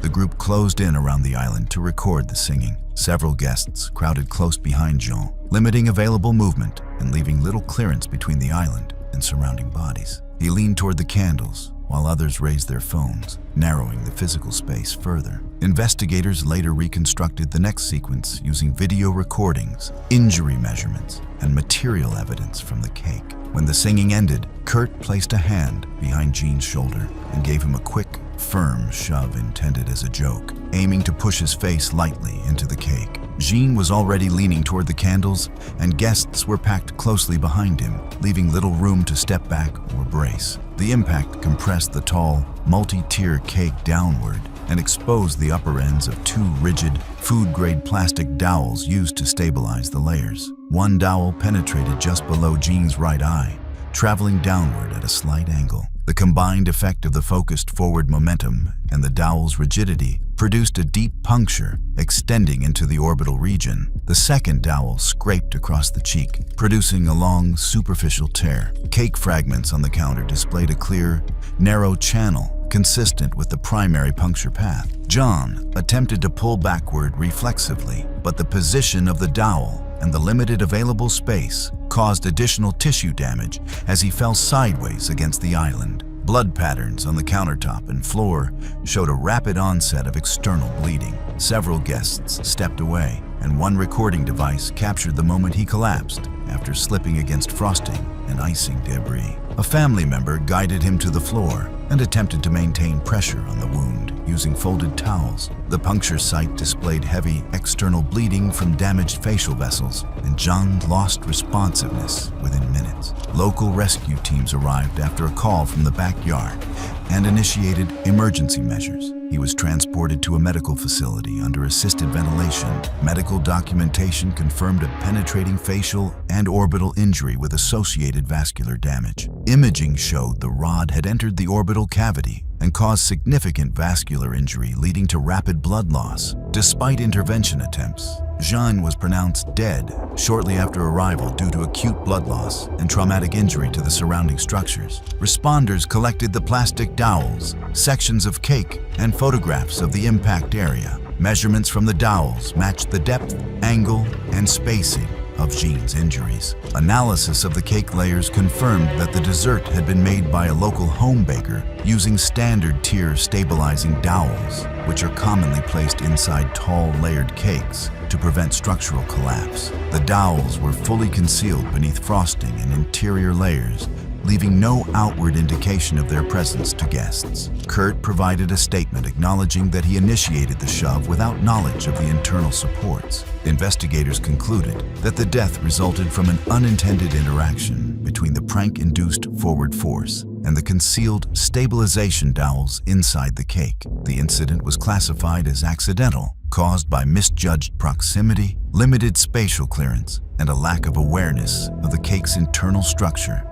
It was November 8, 2019, in a remote section of Central Oregon, where a narrow two-lane road wound through forested hills. Evening temperatures hovered at 34 degrees, and patches of early frost formed across shaded asphalt as light winds moved through the trees. Rachel Martinez, 23, was driving home after finishing a late shift at a small local clinic. Co-workers later stated she typically drove cautiously on rural roads and followed the same route each evening. Device records showed she began her trip at 9:15 p.m., traveling through an area known for limited cell service and sharp curves. Investigators later documented that her friend, 25-year-old Tyler Ruiz, had left the clinic earlier that night. Interviews with acquaintances and phone data confirmed that Tyler had a pattern of making lighthearted prank calls involving fabricated emergencies. These calls were usually directed at close friends, and Rachel had been the target of several in prior months. At 9:28 p.m., Tyler called Rachel while she navigated a curved section of the roadway. The recovered in-vehicle audio captured Tyler's 9:28 call, in which he described a supposed fire at the clinic and claimed that animals were trapped inside. He added details referencing specific rooms and noises consistent with rattled equipment. Investigators determined these details were fabricated based on interviews and facility records. Rachel's vehicle movements immediately after the call suggested an urgent attempt to turn around. GPS and skid analysis showed she decreased speed abruptly, pulled partially onto a dirt shoulder, and began maneuvering into a tight turning radius. Soil impressions indicated that the narrow, unreinforced shoulder, softened by recent rainfall, collapsed under the right side wheels, shifting the vehicle downhill. Tire marks showed she attempted to steer back toward the roadway, but frost on the pavement limited traction. The vehicle slid sideways, passed over a deteriorated edge of the shoulder, and descended a steep slope. Reconstruction specialists estimated an uncontrolled slide of roughly 80 feet through trees before the vehicle struck a large trunk at the base of the ravine. Rachel did not answer Tyler's later calls. Phone logs showed several redial attempts from Tyler beginning at 9:33 p.m., all of which went unanswered after the crash. At approximately 9:45 p.m., he drove along her route and saw displaced soil and bent railing consistent with a recent vehicle departure from the roadway. Emergency services were contacted at 9:47 p.m. Local responders arrived at 10:15 p.m. after navigating the narrow access road. Crews used lighting and rope systems to reach the crash site and found the vehicle heavily damaged on the driver's side. Rachel showed no signs of life, and medical personnel transported her to the nearest medical facility, where she was formally pronounced deceased. The medical examination determined that Rachel sustained fatal trauma to the head and torso, consistent with multiple high-force impacts during the descent. Analysis of the interior cabin seatbelt marks, and deformation patterns supported these findings. The subsequent investigation concluded that Rachel's rapid attempt to reverse direction was triggered by the information provided during Tyler's call. Evidence supporting this included the recovered call recording, abrupt vehicle speed changes, and the turning maneuver executed at a location not typically used for safe turnaround. Interviews, digital evidence, and facility records confirmed no emergency had occurred at the clinic. Tyler was later charged with negligent homicide and reckless endangerment based on his role in prompting the hazardous maneuver. Rachel Martinez's death showed how an invented crisis delivered at the wrong moment on an unstable road can create conditions where even a cautious driver has no opportunity to recover. It was October 8, 2018, in a remote alpine region of the northern mountains. Temperatures hovered near 41 degrees under shifting clouds, and intermittent light rain created slippery conditions on the narrow, high-elevation trail that wound between steep drop-offs and loose rock. Sarah Kim, 26, had planned a short overnight trip to photograph autumn colors in the surrounding basins. Friends later told investigators she often completed solo hikes and typically carried standard backcountry equipment, including spray deterrent and food storage gear. Device logs confirmed she began her approach shortly after sunrise, moving steadily along the established route. 28-year-old Michael Reyes joined her for the trip. Interviews indicated he occasionally accompanied friends on mountain trails and had expressed concern about Sarah traveling alone during peak wildlife movement. GPS data showed both hikers followed the same primary route toward a common saddle with gradual elevation gain. Throughout the morning, Sarah stopped to photograph weather shifts and vegetation, as confirmed by images recovered from her camera. The photos documented wet rock surfaces, heavy cloud patches, and limited visibility across the adjacent slope. The pair continued along the ridge, where the trail narrowed to sections no wider than 18 inches. At approximately 1:20 p.m., while navigating one of the exposed stretches, Michael initiated what he later described as a moment meant to tease Sarah. According to his statements and audio captured from Sarah's recording device, he pointed toward a small stand of trees ahead and claimed he had seen a bear. He also pulled lightly on her arm as he made the remark. Investigators concluded that Sarah reacted by shifting her weight backward while turning toward the direction Michael indicated. At that specific point, the trail bordered a steep drop, estimated at roughly 200 feet, into a rocky drainage basin. Soil analysis and ground impressions showed that the edge consisted of loose gravel, saturated by earlier rainfall. Evidence indicated Sarah's backward step landed on unstable material. The gravel gave way immediately, causing her to lose balance. Disturbance patterns on the slope, including displaced vegetation and scrape marks along exposed rock, mapped her descent down the steep incline. The path of disruption extended approximately 180 feet before coming to rest among boulders and fallen timber in the drainage below. Michael activated his locator beacon at 1:23 p.m. Device logs recorded several short-lived attempts by him to move downslope, but rescuers later determined the terrain in that area was too unstable for safe descent without technical equipment. Michael remained on the trail and monitored the location until responders arrived. Mountain rescue personnel received the alert at 1:25 p.m. Due to distance and terrain complexity, teams reached Michael's position at 4:15 p.m. Technical specialists rappelled into the drainage and located Sarah at 4:45 p.m. She showed no signs of life and was transported to a staging area before being taken to the nearest medical facility, where she was formally pronounced deceased. The medical examination determined that Sarah died from traumatic brain injury and internal bleeding, consistent with multiple high-force impacts during the fall. Investigators found no evidence of recent wildlife activity in the area. Interview statements, device data, and physical terrain markings supported the conclusion that the false wildlife warning initiated the movement that placed her on unstable ground. Sarah Kim's death demonstrated how a fabricated alert delivered on a narrow mountain trail with compromised footing can create conditions where a single misstep results in an unrecoverable fall. It was June 28, 2014, in Bristol, England. In one garden, a few neighbors laughed as they arranged decorations under a sagging gazebo. Nothing looked dangerous, just bunting, balloons, and an oversized plastic archway borrowed from a wedding hire company. Helen Archer, 67, was sitting nearby on a folding chair with a cardigan over her shoulders. She had taught primary school for 3 decades and was known locally for her patience and her soft voice that still carried a trace of the classroom. Since her husband's death 2 years earlier, she'd kept herself busy tending flowers and hosting small neighborhood teas. When the volunteer group asked to use her garden for a surprise anniversary celebration, she agreed without hesitation. She liked company. Despite her arthritis and shortness of breath, she refused help setting up, insisting she could at least supervise. Her physical frailty wasn't new, but her willingness to stay involved made her feel useful again. The neighborhood group, a few retired couples and a pair of younger volunteers, planned the event for a neighbor's 40th wedding anniversary. Someone suggested adding a fun surprise moment, a confetti cannon under the archway, for when the guests of honor walked in. The borrowed arch, intended for indoor use, stood nearly 8 feet high with weighted feet that weren't properly secured on the uneven flagstones. Helen watched them assemble it, occasionally smiling but never realizing how unstable it looked from the side. The prankster, a man in his 50s, wanted the arch to appear larger, so he added 2 helium columns and plastic panels tied with thin garden wire. By late afternoon, everything was ready. Guests began filtering in, bringing trays of food and bottles of cider. Helen sat just a few feet from the arch, waving and greeting people as they entered the garden.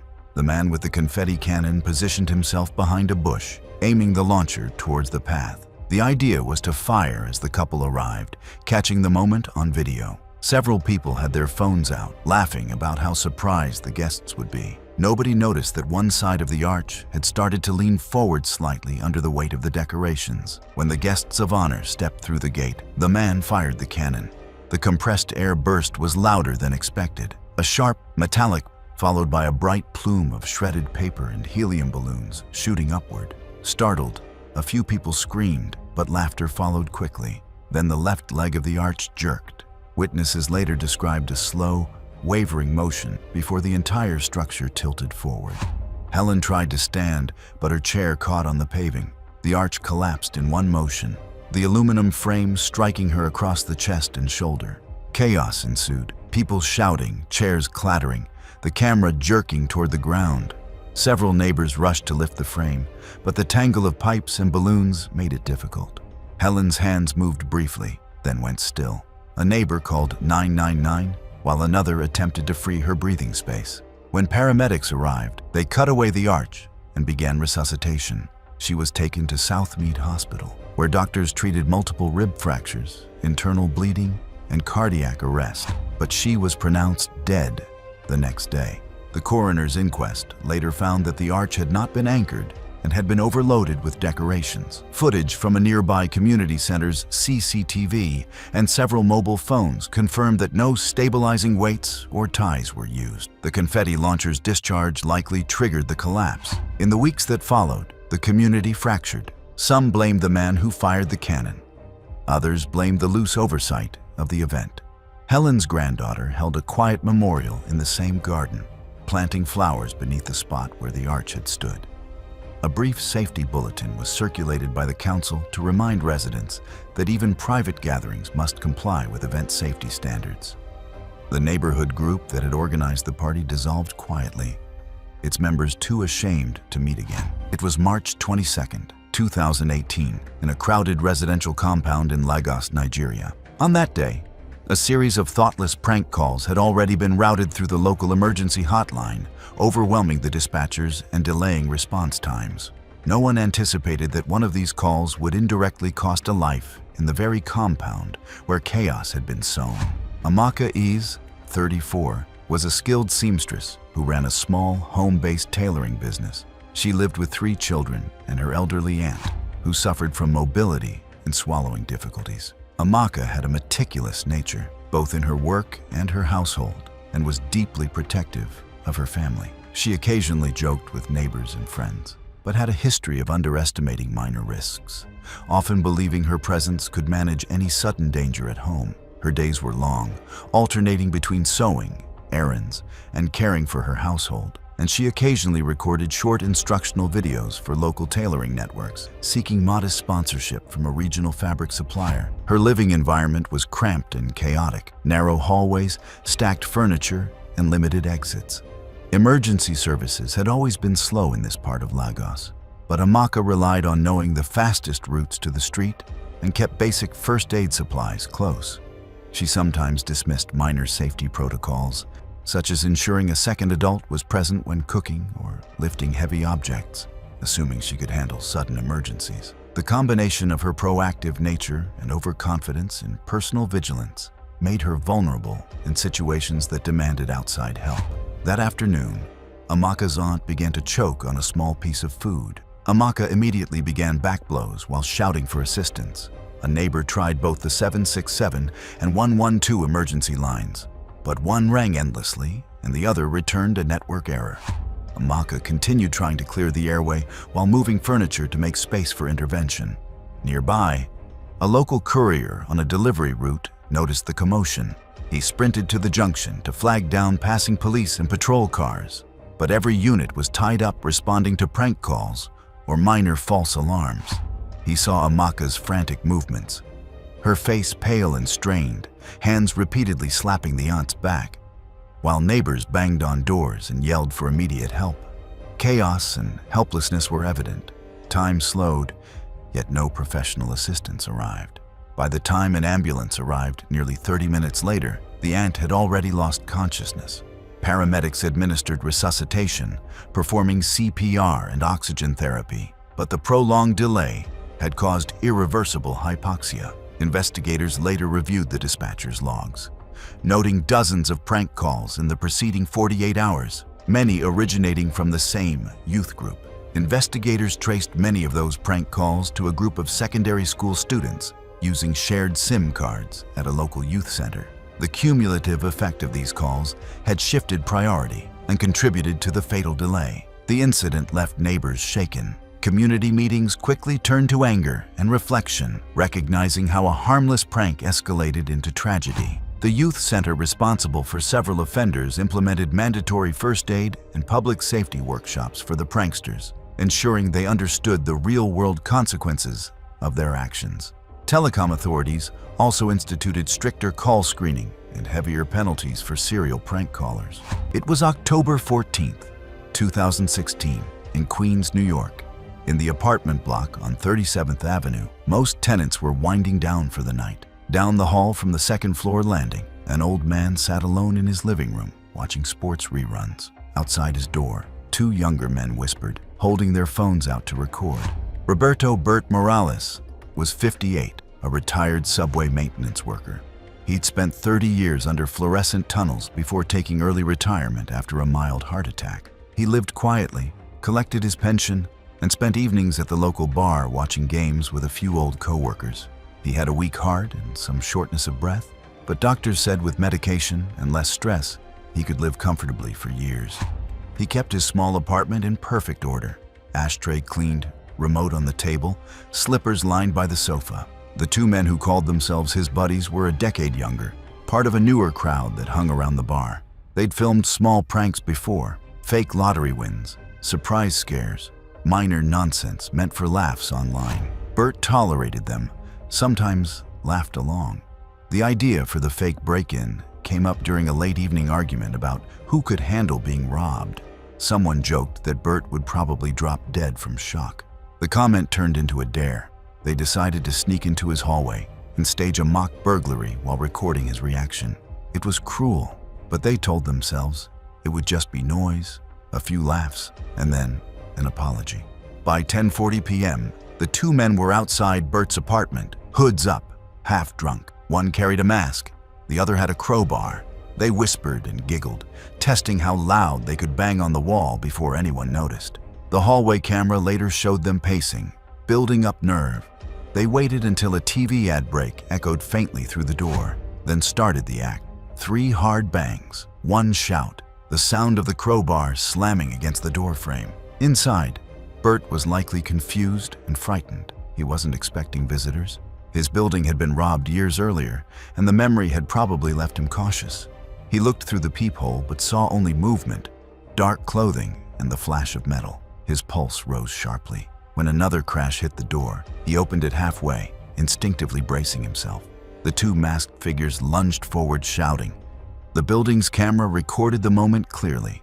Bert froze, his right hand clutching his chest. His knees buckled, and he fell backward into the hallway, knocking over a folding chair. The two men stopped instantly.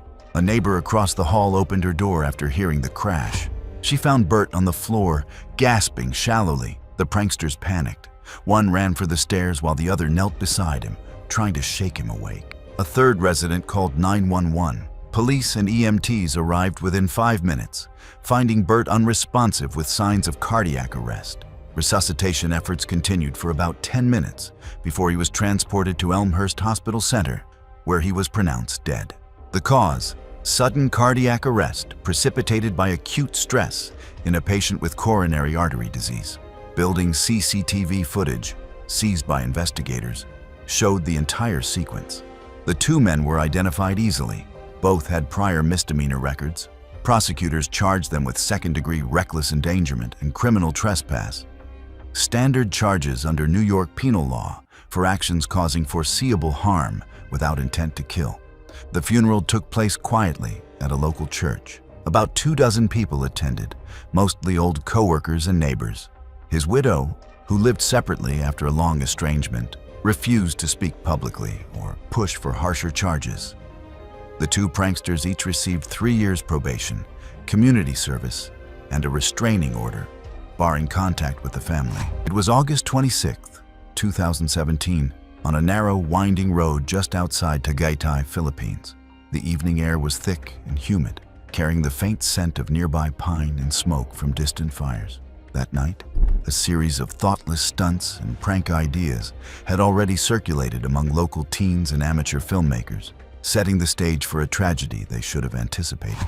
Renz Agapito, 25, worked as a part-time caretaker at a small resort overlooking the ridge and had recently joined a local film collective specializing in prank videos for social media.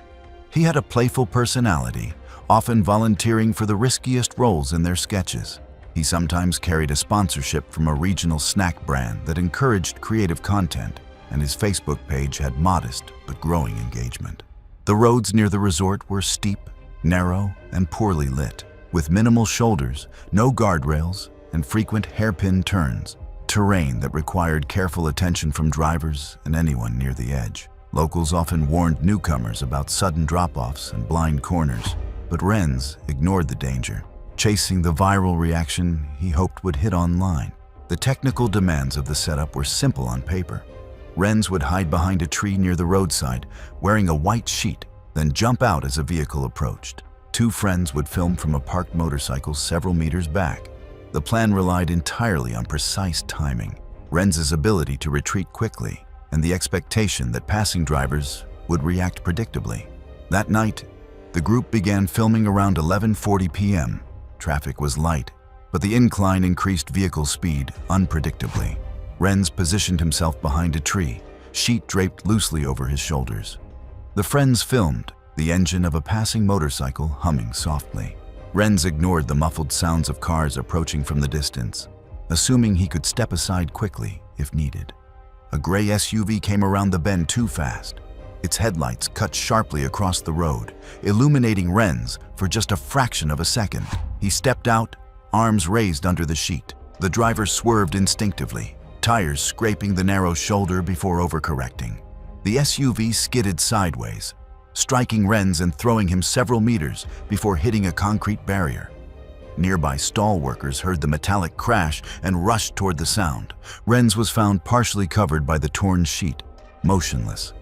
His friends ran to him as residents came out from nearby houses. Responders and police from the local precinct arrived minutes later after one of the residents' calls.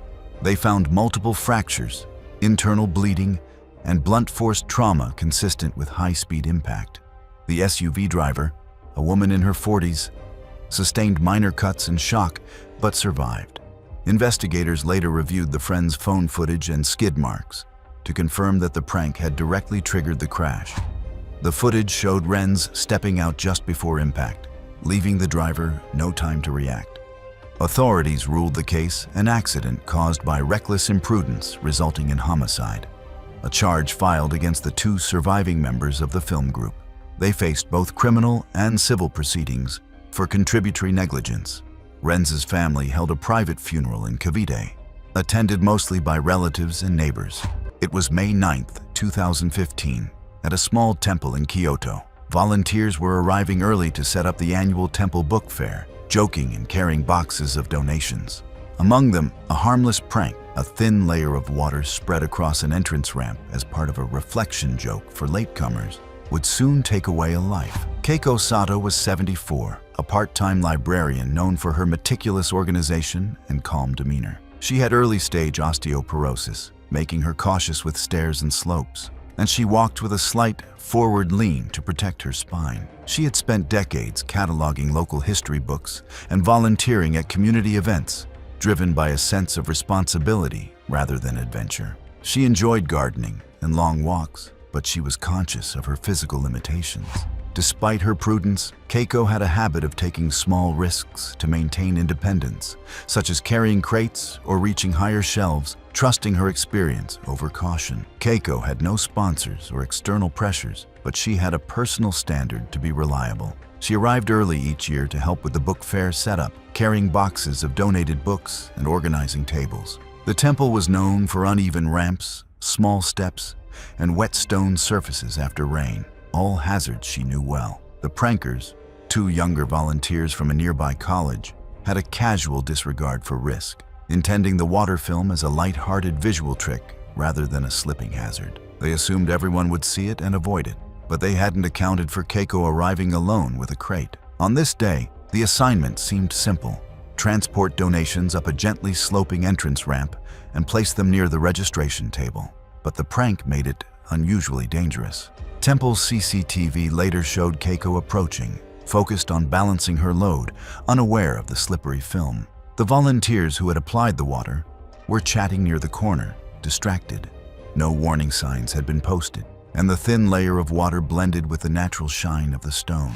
The ramp's incline was modest, but combined with her limited mobility, it created a hazard far greater than any of the pranksters anticipated. Keiko stepped onto the ramp, her hands full of books, her feet placed deliberately. Her weight shifted as she adjusted the crate, and the water film instantly reduced friction. Her right foot slid forward, while her left foot tried to compensate, creating a sudden, unsteady backward tilt. Her crate tumbled against her chest, amplifying the motion. Temple's CCTV captured the motion in clear detail. A pause, a subtle lurch, and then her body collapsing backward onto the stone surface. The impact was immediate. Keiko's head struck the concrete edge of a low step with a heavy thud. The crate scattered books across the ramp, and the film reflected the overhead sunlight, highlighting the sudden, frozen chaos. Volunteers froze in place, some rushing to dial emergency services while others applied first aid. Paramedics arrived quickly, noting multiple fractures and an acute intracranial hemorrhage. She was transported to a nearby hospital, where she succumbed 2 days later, due to complications from fragile bones and blood-thinning medication. The prankers were inconsolable, publicly apologizing and cooperating with temple authorities. The temple canceled the remainder of the book fair and refunded all donations. A memorial reading was held in Keiko's honor, and volunteers established a community safety day focusing on fall prevention for the elderly. Over the next 5 years, a volunteer rota was instituted to escort older visitors during events. Ensuring her death prompted long-term precautionary measures and daily reminders of the dangers of thoughtless pranks. It was August 18, 2017, on a winding stretch of provincial ring road in Lombardy, Italy.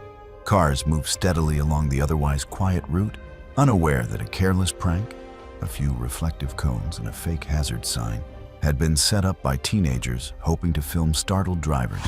Marco Rinaldi, 46, had been a professional van driver for over 20 years. He transported perishable goods to the same network of restaurants along the ring road and knew each bend and incline intimately. Married with 2 children, he took pride in his work, rarely speeding and always checking his cargo and vehicle systems before departures. Marco drove a refrigerated van equipped with standard safety features, anti-lock brakes, reinforced cabin, and a dash cam. The cargo area contained temperature-sensitive foods, and sudden braking or swerving risked damaging the load. He had no sponsorship pressures, but there were expectations from clients and a tight schedule.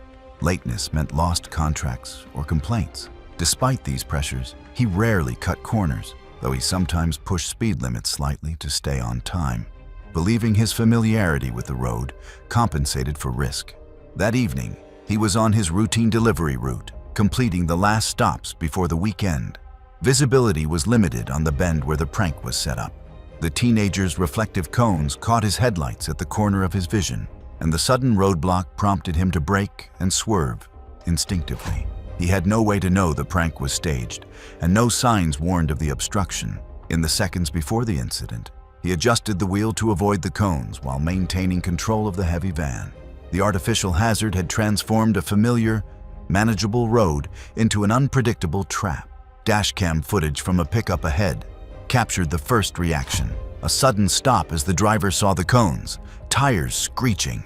Marco swerved to avoid rear-ending the pickup, maneuvering toward the shoulder, but an oncoming lorry emerged from the opposite lane, rounding the bend at speed. The van's evasive motion placed it sideways in the lorry's path. The sequence unfolded in under 5 seconds, each driver reacting to the last, compounding confusion behind them. Witnesses later described the impact. The truck collided with Marco's van on the driver's side, crushing the cabin. Multiple vehicles behind braked and collided in a secondary chain reaction, though none were fatal. Emergency crews arrived quickly after a call from several motorists, using hydraulic cutters to free Marco, but the intrusion into the cabin had caused catastrophic blunt trauma. His body was later examined at the scene, confirming unsurvivable injuries. Investigators reconstructed the scene using dashcam and traffic camera footage combined with witness statements.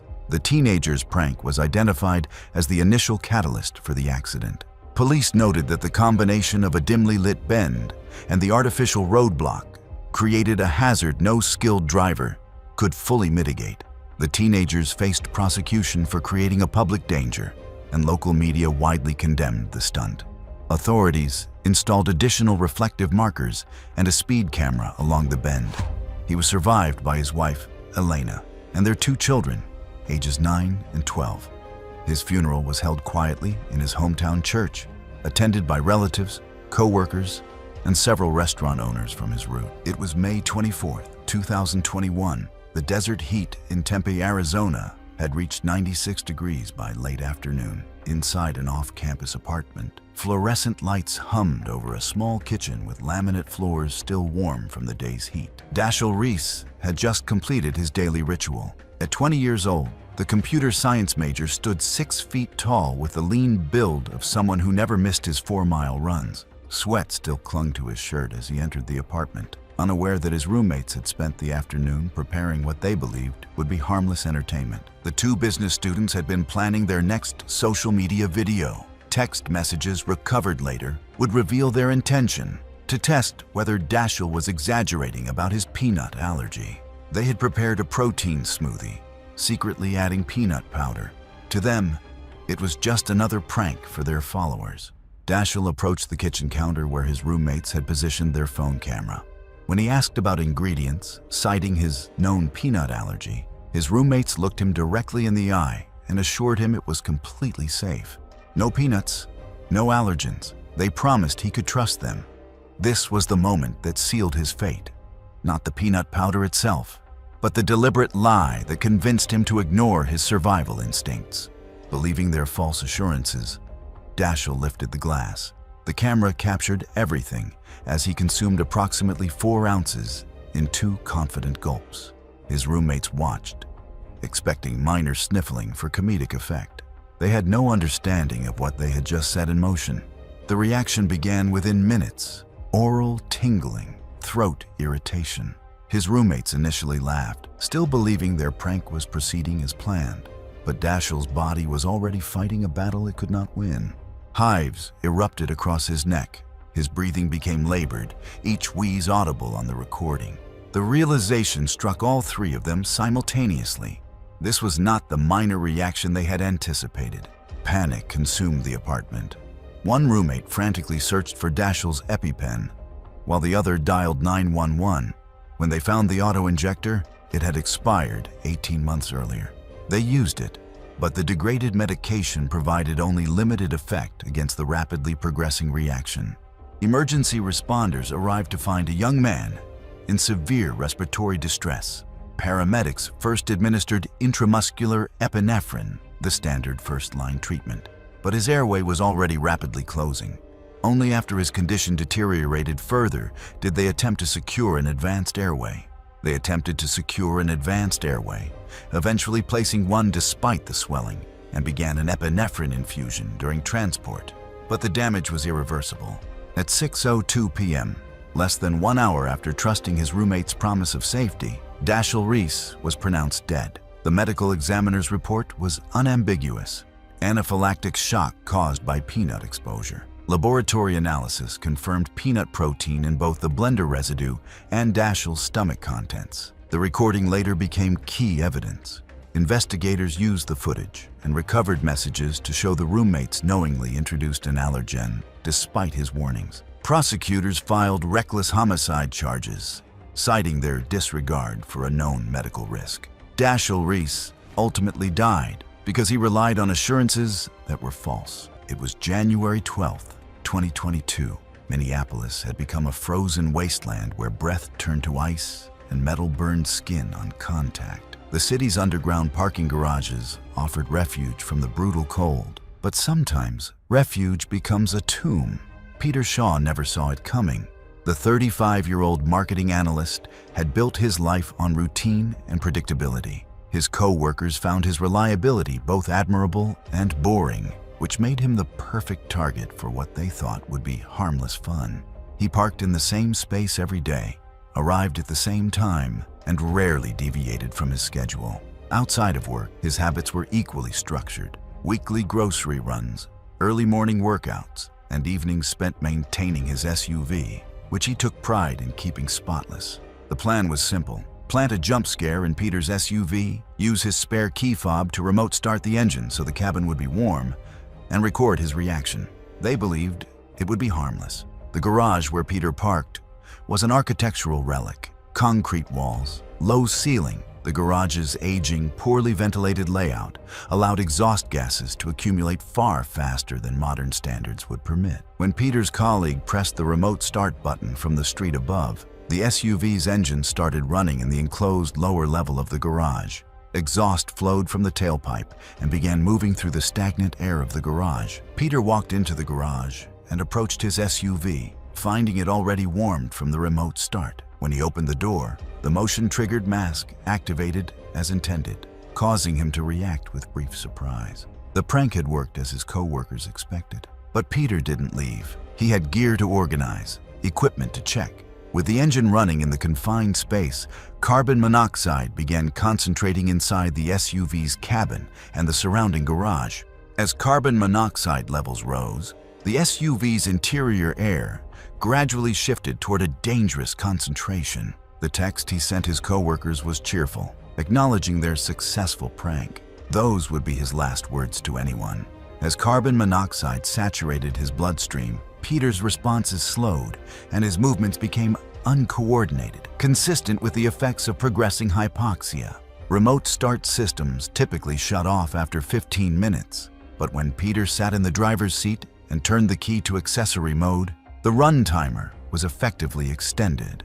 The engine continued its deadly work, while Peter slipped into unconsciousness. Security footage later showed Peter becoming disoriented and eventually losing consciousness as carbon monoxide levels rose. He never regained awareness. A resident reported a strong exhaust odor in the hallway, prompting maintenance to investigate.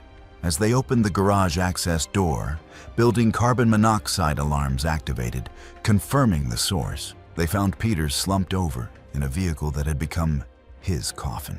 The medical examiner determined that his blood contained 58% carbon monoxide, more than double the lethal threshold. The investigation was swift. Security cameras had recorded everything. Key fob logs provided timestamps. Carbon monoxide detectors offered scientific proof of the invisible killer. His co-workers faced the devastating realization that their harmless prank had become involuntary manslaughter. They had wanted to give Peter a moment of surprise. Instead, they had given him death. Investigators concluded the death resulted from prolonged carbon monoxide exposure after the prank unintentionally kept the engine running. His co-workers were later charged with involuntary manslaughter due to the foreseeable risk their actions created. It was late morning on July 22, 2021. Lake Tahoe's eastern shores sparkled under a cloudless Nevada sky, the crystal-clear water reflecting the sun. At 73 degrees with barely a whisper of wind, it was the kind of summer day that draws people to the mountains. The lake remained noticeably cooler than the air, typical for Tahoe, and the temperature drop reduced his breath-holding capacity once he submerged. Lachlan Cole had always been drawn to water. The 22-year-old freelance photographer possessed restless energy, always chasing the next adventure or perfect shot. Friends later told investigators he often volunteered for stunts without hesitation, a habit that shaped many of his projects. That morning, Lachlan arrived with his girlfriend Sarah and roommate Jake, both fellow creatives. Jake had brought his underwater action camera, eager to capture content for social media. The wooden dock stretched 30 feet into water that dropped to 15 feet deep, creating the perfect stage for their planned video.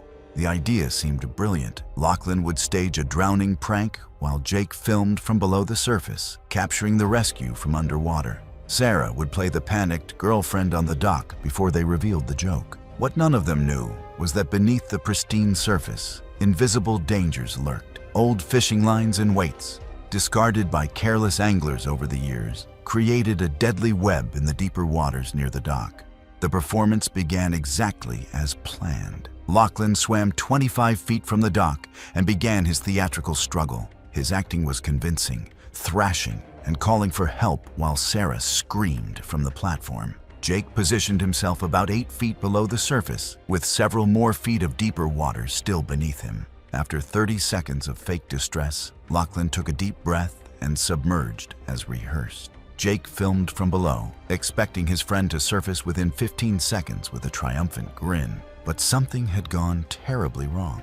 Instead of controlled descent, Lachlan's movements became erratic and desperate. His leg had become entangled in submerged fishing line attached to an old anchor weight, invisible until it was too late. What had started as a performance became genuine panic as the line cinched tightly around his ankle, preventing him from rising. Jake's underwater footage would later reveal the critical moment when entertainment became tragedy. Lachlan's attempts to surface grew increasingly frantic as the fishing line prevented his escape. His lungs, already strained from fake struggling, began demanding air his body couldn't reach. Jake, running low on air himself, was forced to surface to breathe, losing precious seconds while his friend fought for his life below. When he dove back down, Lachlan's movements had become weak and uncoordinated, the fight slowly leaving his body. Desperation drove Jake to dive repeatedly, finally grabbing a small utility knife from the dock to cut through the fishing line. But 2 minutes and 40 seconds underwater had already done irreversible damage to his friend's oxygen-starved brain. Sarah called 911 while Jake performed CPR, focusing on chest compressions as recommended for drowning victims. Paramedics arrived about 18 minutes later, a typical response time for that part of the lake. But their advanced life support couldn't undo what the lake had already taken. The coroner's determination was straightforward: death by drowning, with fishing line entanglement preventing the victim's ability to surface. Jake's underwater footage provided investigators with a complete sequence of events. Lachlan Cole had drowned not in a genuine accident, but in a staged scenario that turned fatal once the underwater entanglement prevented him from surfacing. It was March 8, 2022. The Texas night stretched across State Route 287, a long corridor of asphalt cutting through miles of open ranch land. At 52 degrees under a new moon, the landscape beyond the highway was pitch black, with only passing headlights breaking the darkness. Cora Hayes was driving home from another 12-hour shift at the county hospital's emergency department. The 26-year-old nurse was known for staying calm under pressure and for taking isolated back roads without hesitation.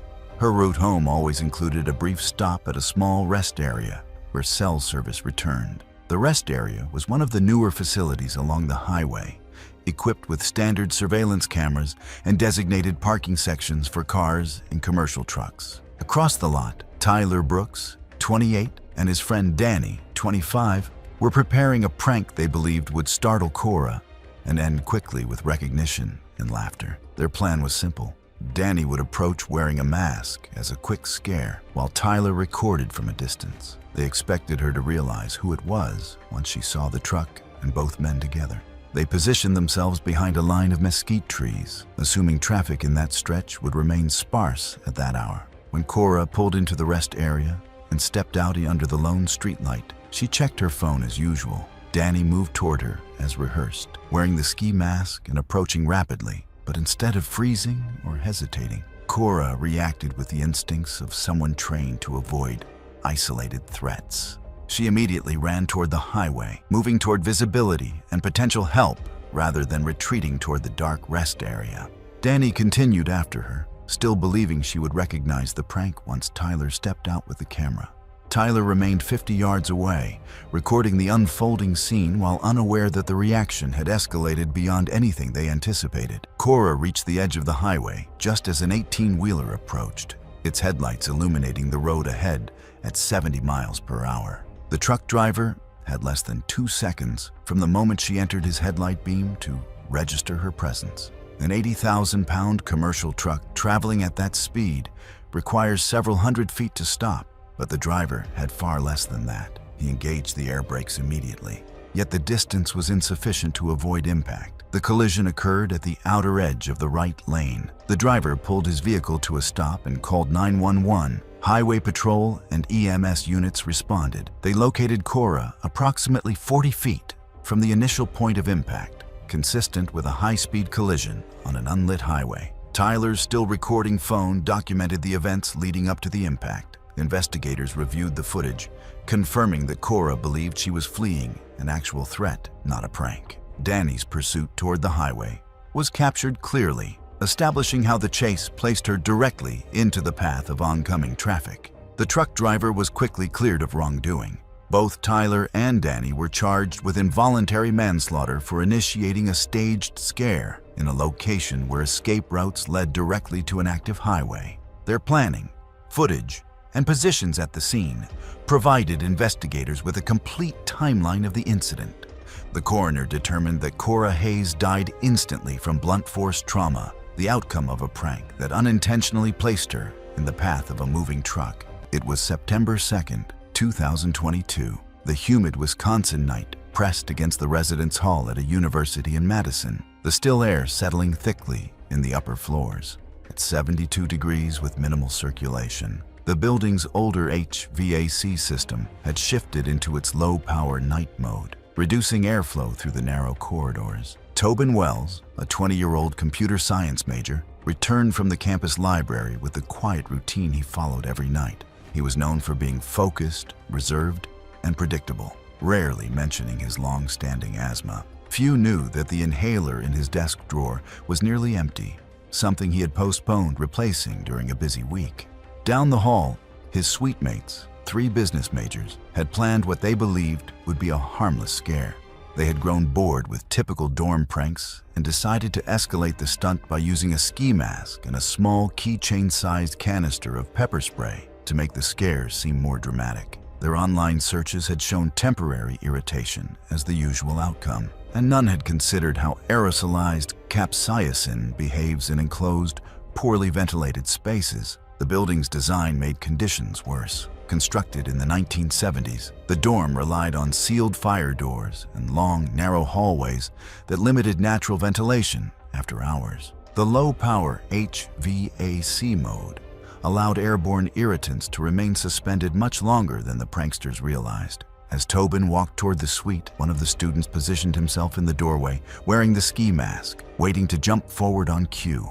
Another crouched beside him with the pepper spray, planning to discharge a short burst toward the floor for dramatic effect. When Tobin rounded the corner, the masked figure lunged forward. Startled, he dropped his notebook. The second student triggered a half-second burst of pepper spray, intending only to startle him. Instead, the aerosol dispersed rapidly, forming a lingering cloud that filled the stagnant corridor. Tobin began coughing almost immediately, his airways constricting in response to the airborne capsaicin. Within seconds, he was wheezing, bent over, and unable to draw a full breath. The suite mates, realizing the prank had escalated beyond anything they intended, moved him into the lounge and opened a window, but the limited airflow did little to clear the irritant. One student ran to retrieve Tobin's inhaler, only to discover the canister was nearly empty. The brief, partial dose it delivered offered no relief. His breathing deteriorated quickly, his chest rising and falling with visible effort as he tried to compensate for the narrowing of his airways. By the time 911 was called, Tobin was using all accessory muscles to breathe, his lips turning pale. Paramedics arrived and administered nebulized bronchodilators and oxygen, but the prolonged airway spasm had already driven him into respiratory failure, which progressed to cardiac arrest during transport. Resuscitation efforts were unsuccessful. The medical examiner determined that Tobin Wells died from status asthmaticus, precipitated by capsaicin exposure in a confined hallway with limited ventilation. Residue testing confirmed pepper spray particles along the corridor. The students involved were later charged with reckless endangerment, resulting in death. It was October 29, 2021. The autumn rain pushed against the windows of a downtown Albany restaurant, the steady drizzle cooling the air to 51 degrees. Halloween weekend had arrived with gray skies and damp streets, making indoor gatherings far more appealing than anything outside. Genevieve Miller, a 24-year-old assistant manager, was finishing the last tasks of the night. Known for her organization and reliability, she often stayed late to complete inventory before the morning crew arrived. The restaurant's basement storage area, built decades earlier, held linens and cleaning supplies in a series of low-ceilinged rooms with limited airflow. A small restroom sat off the main hallway, equipped with an aging exhaust vent that moved very little air after hours. Upstairs, several members of the kitchen staff had prepared a Halloween-themed scare. One line cook had purchased several pounds of dry ice to create fog effects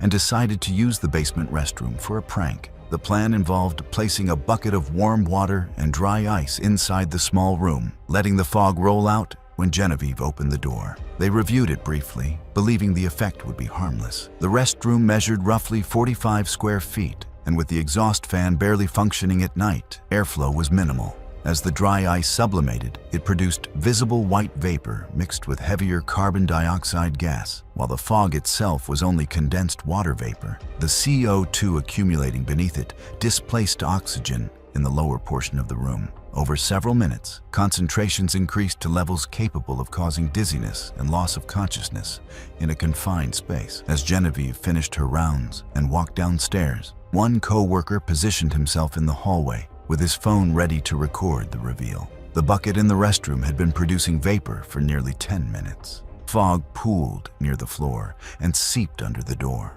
Genevieve opened the restroom door, clipboard in hand. To her, the effect looked like a harmless decorative setup. She stepped inside and bent down to move the bucket so she could access the shelving behind it. At that lower height, she entered the area with the highest CO2 concentration. Her first breaths contained significantly reduced oxygen. Within seconds, she became lightheaded. Her breathing quickened, and she lost consciousness shortly afterward. Collapsing onto the floor, the co-worker filming hesitated at first, assuming she was reacting to the prank. When she remained motionless, he approached the doorway and immediately felt mild dizziness himself. Recognizing the risk, he propped the door fully open and dragged the bucket into the hallway to allow fresh air to enter. He then found Genevieve on the floor, unresponsive but still breathing. Emergency responders arrived to find elevated CO2 levels inside the restroom. Paramedics administered high-flow oxygen and ventilation support. Genevieve briefly regained a pulse, but the prolonged oxygen deprivation had caused severe hypoxic brain injury. She was transported to Albany Medical Center and placed on life support. Despite medical intervention, Genevieve Miller died hours later. The medical examiner determined the cause of death to be hypoxic brain injury, resulting from carbon dioxide accumulation in a confined, poorly ventilated space. Investigators concluded that the dry ice placed in the restroom created a hazardous atmosphere that Genevieve unknowingly entered during her routine duties. Thanks for watching.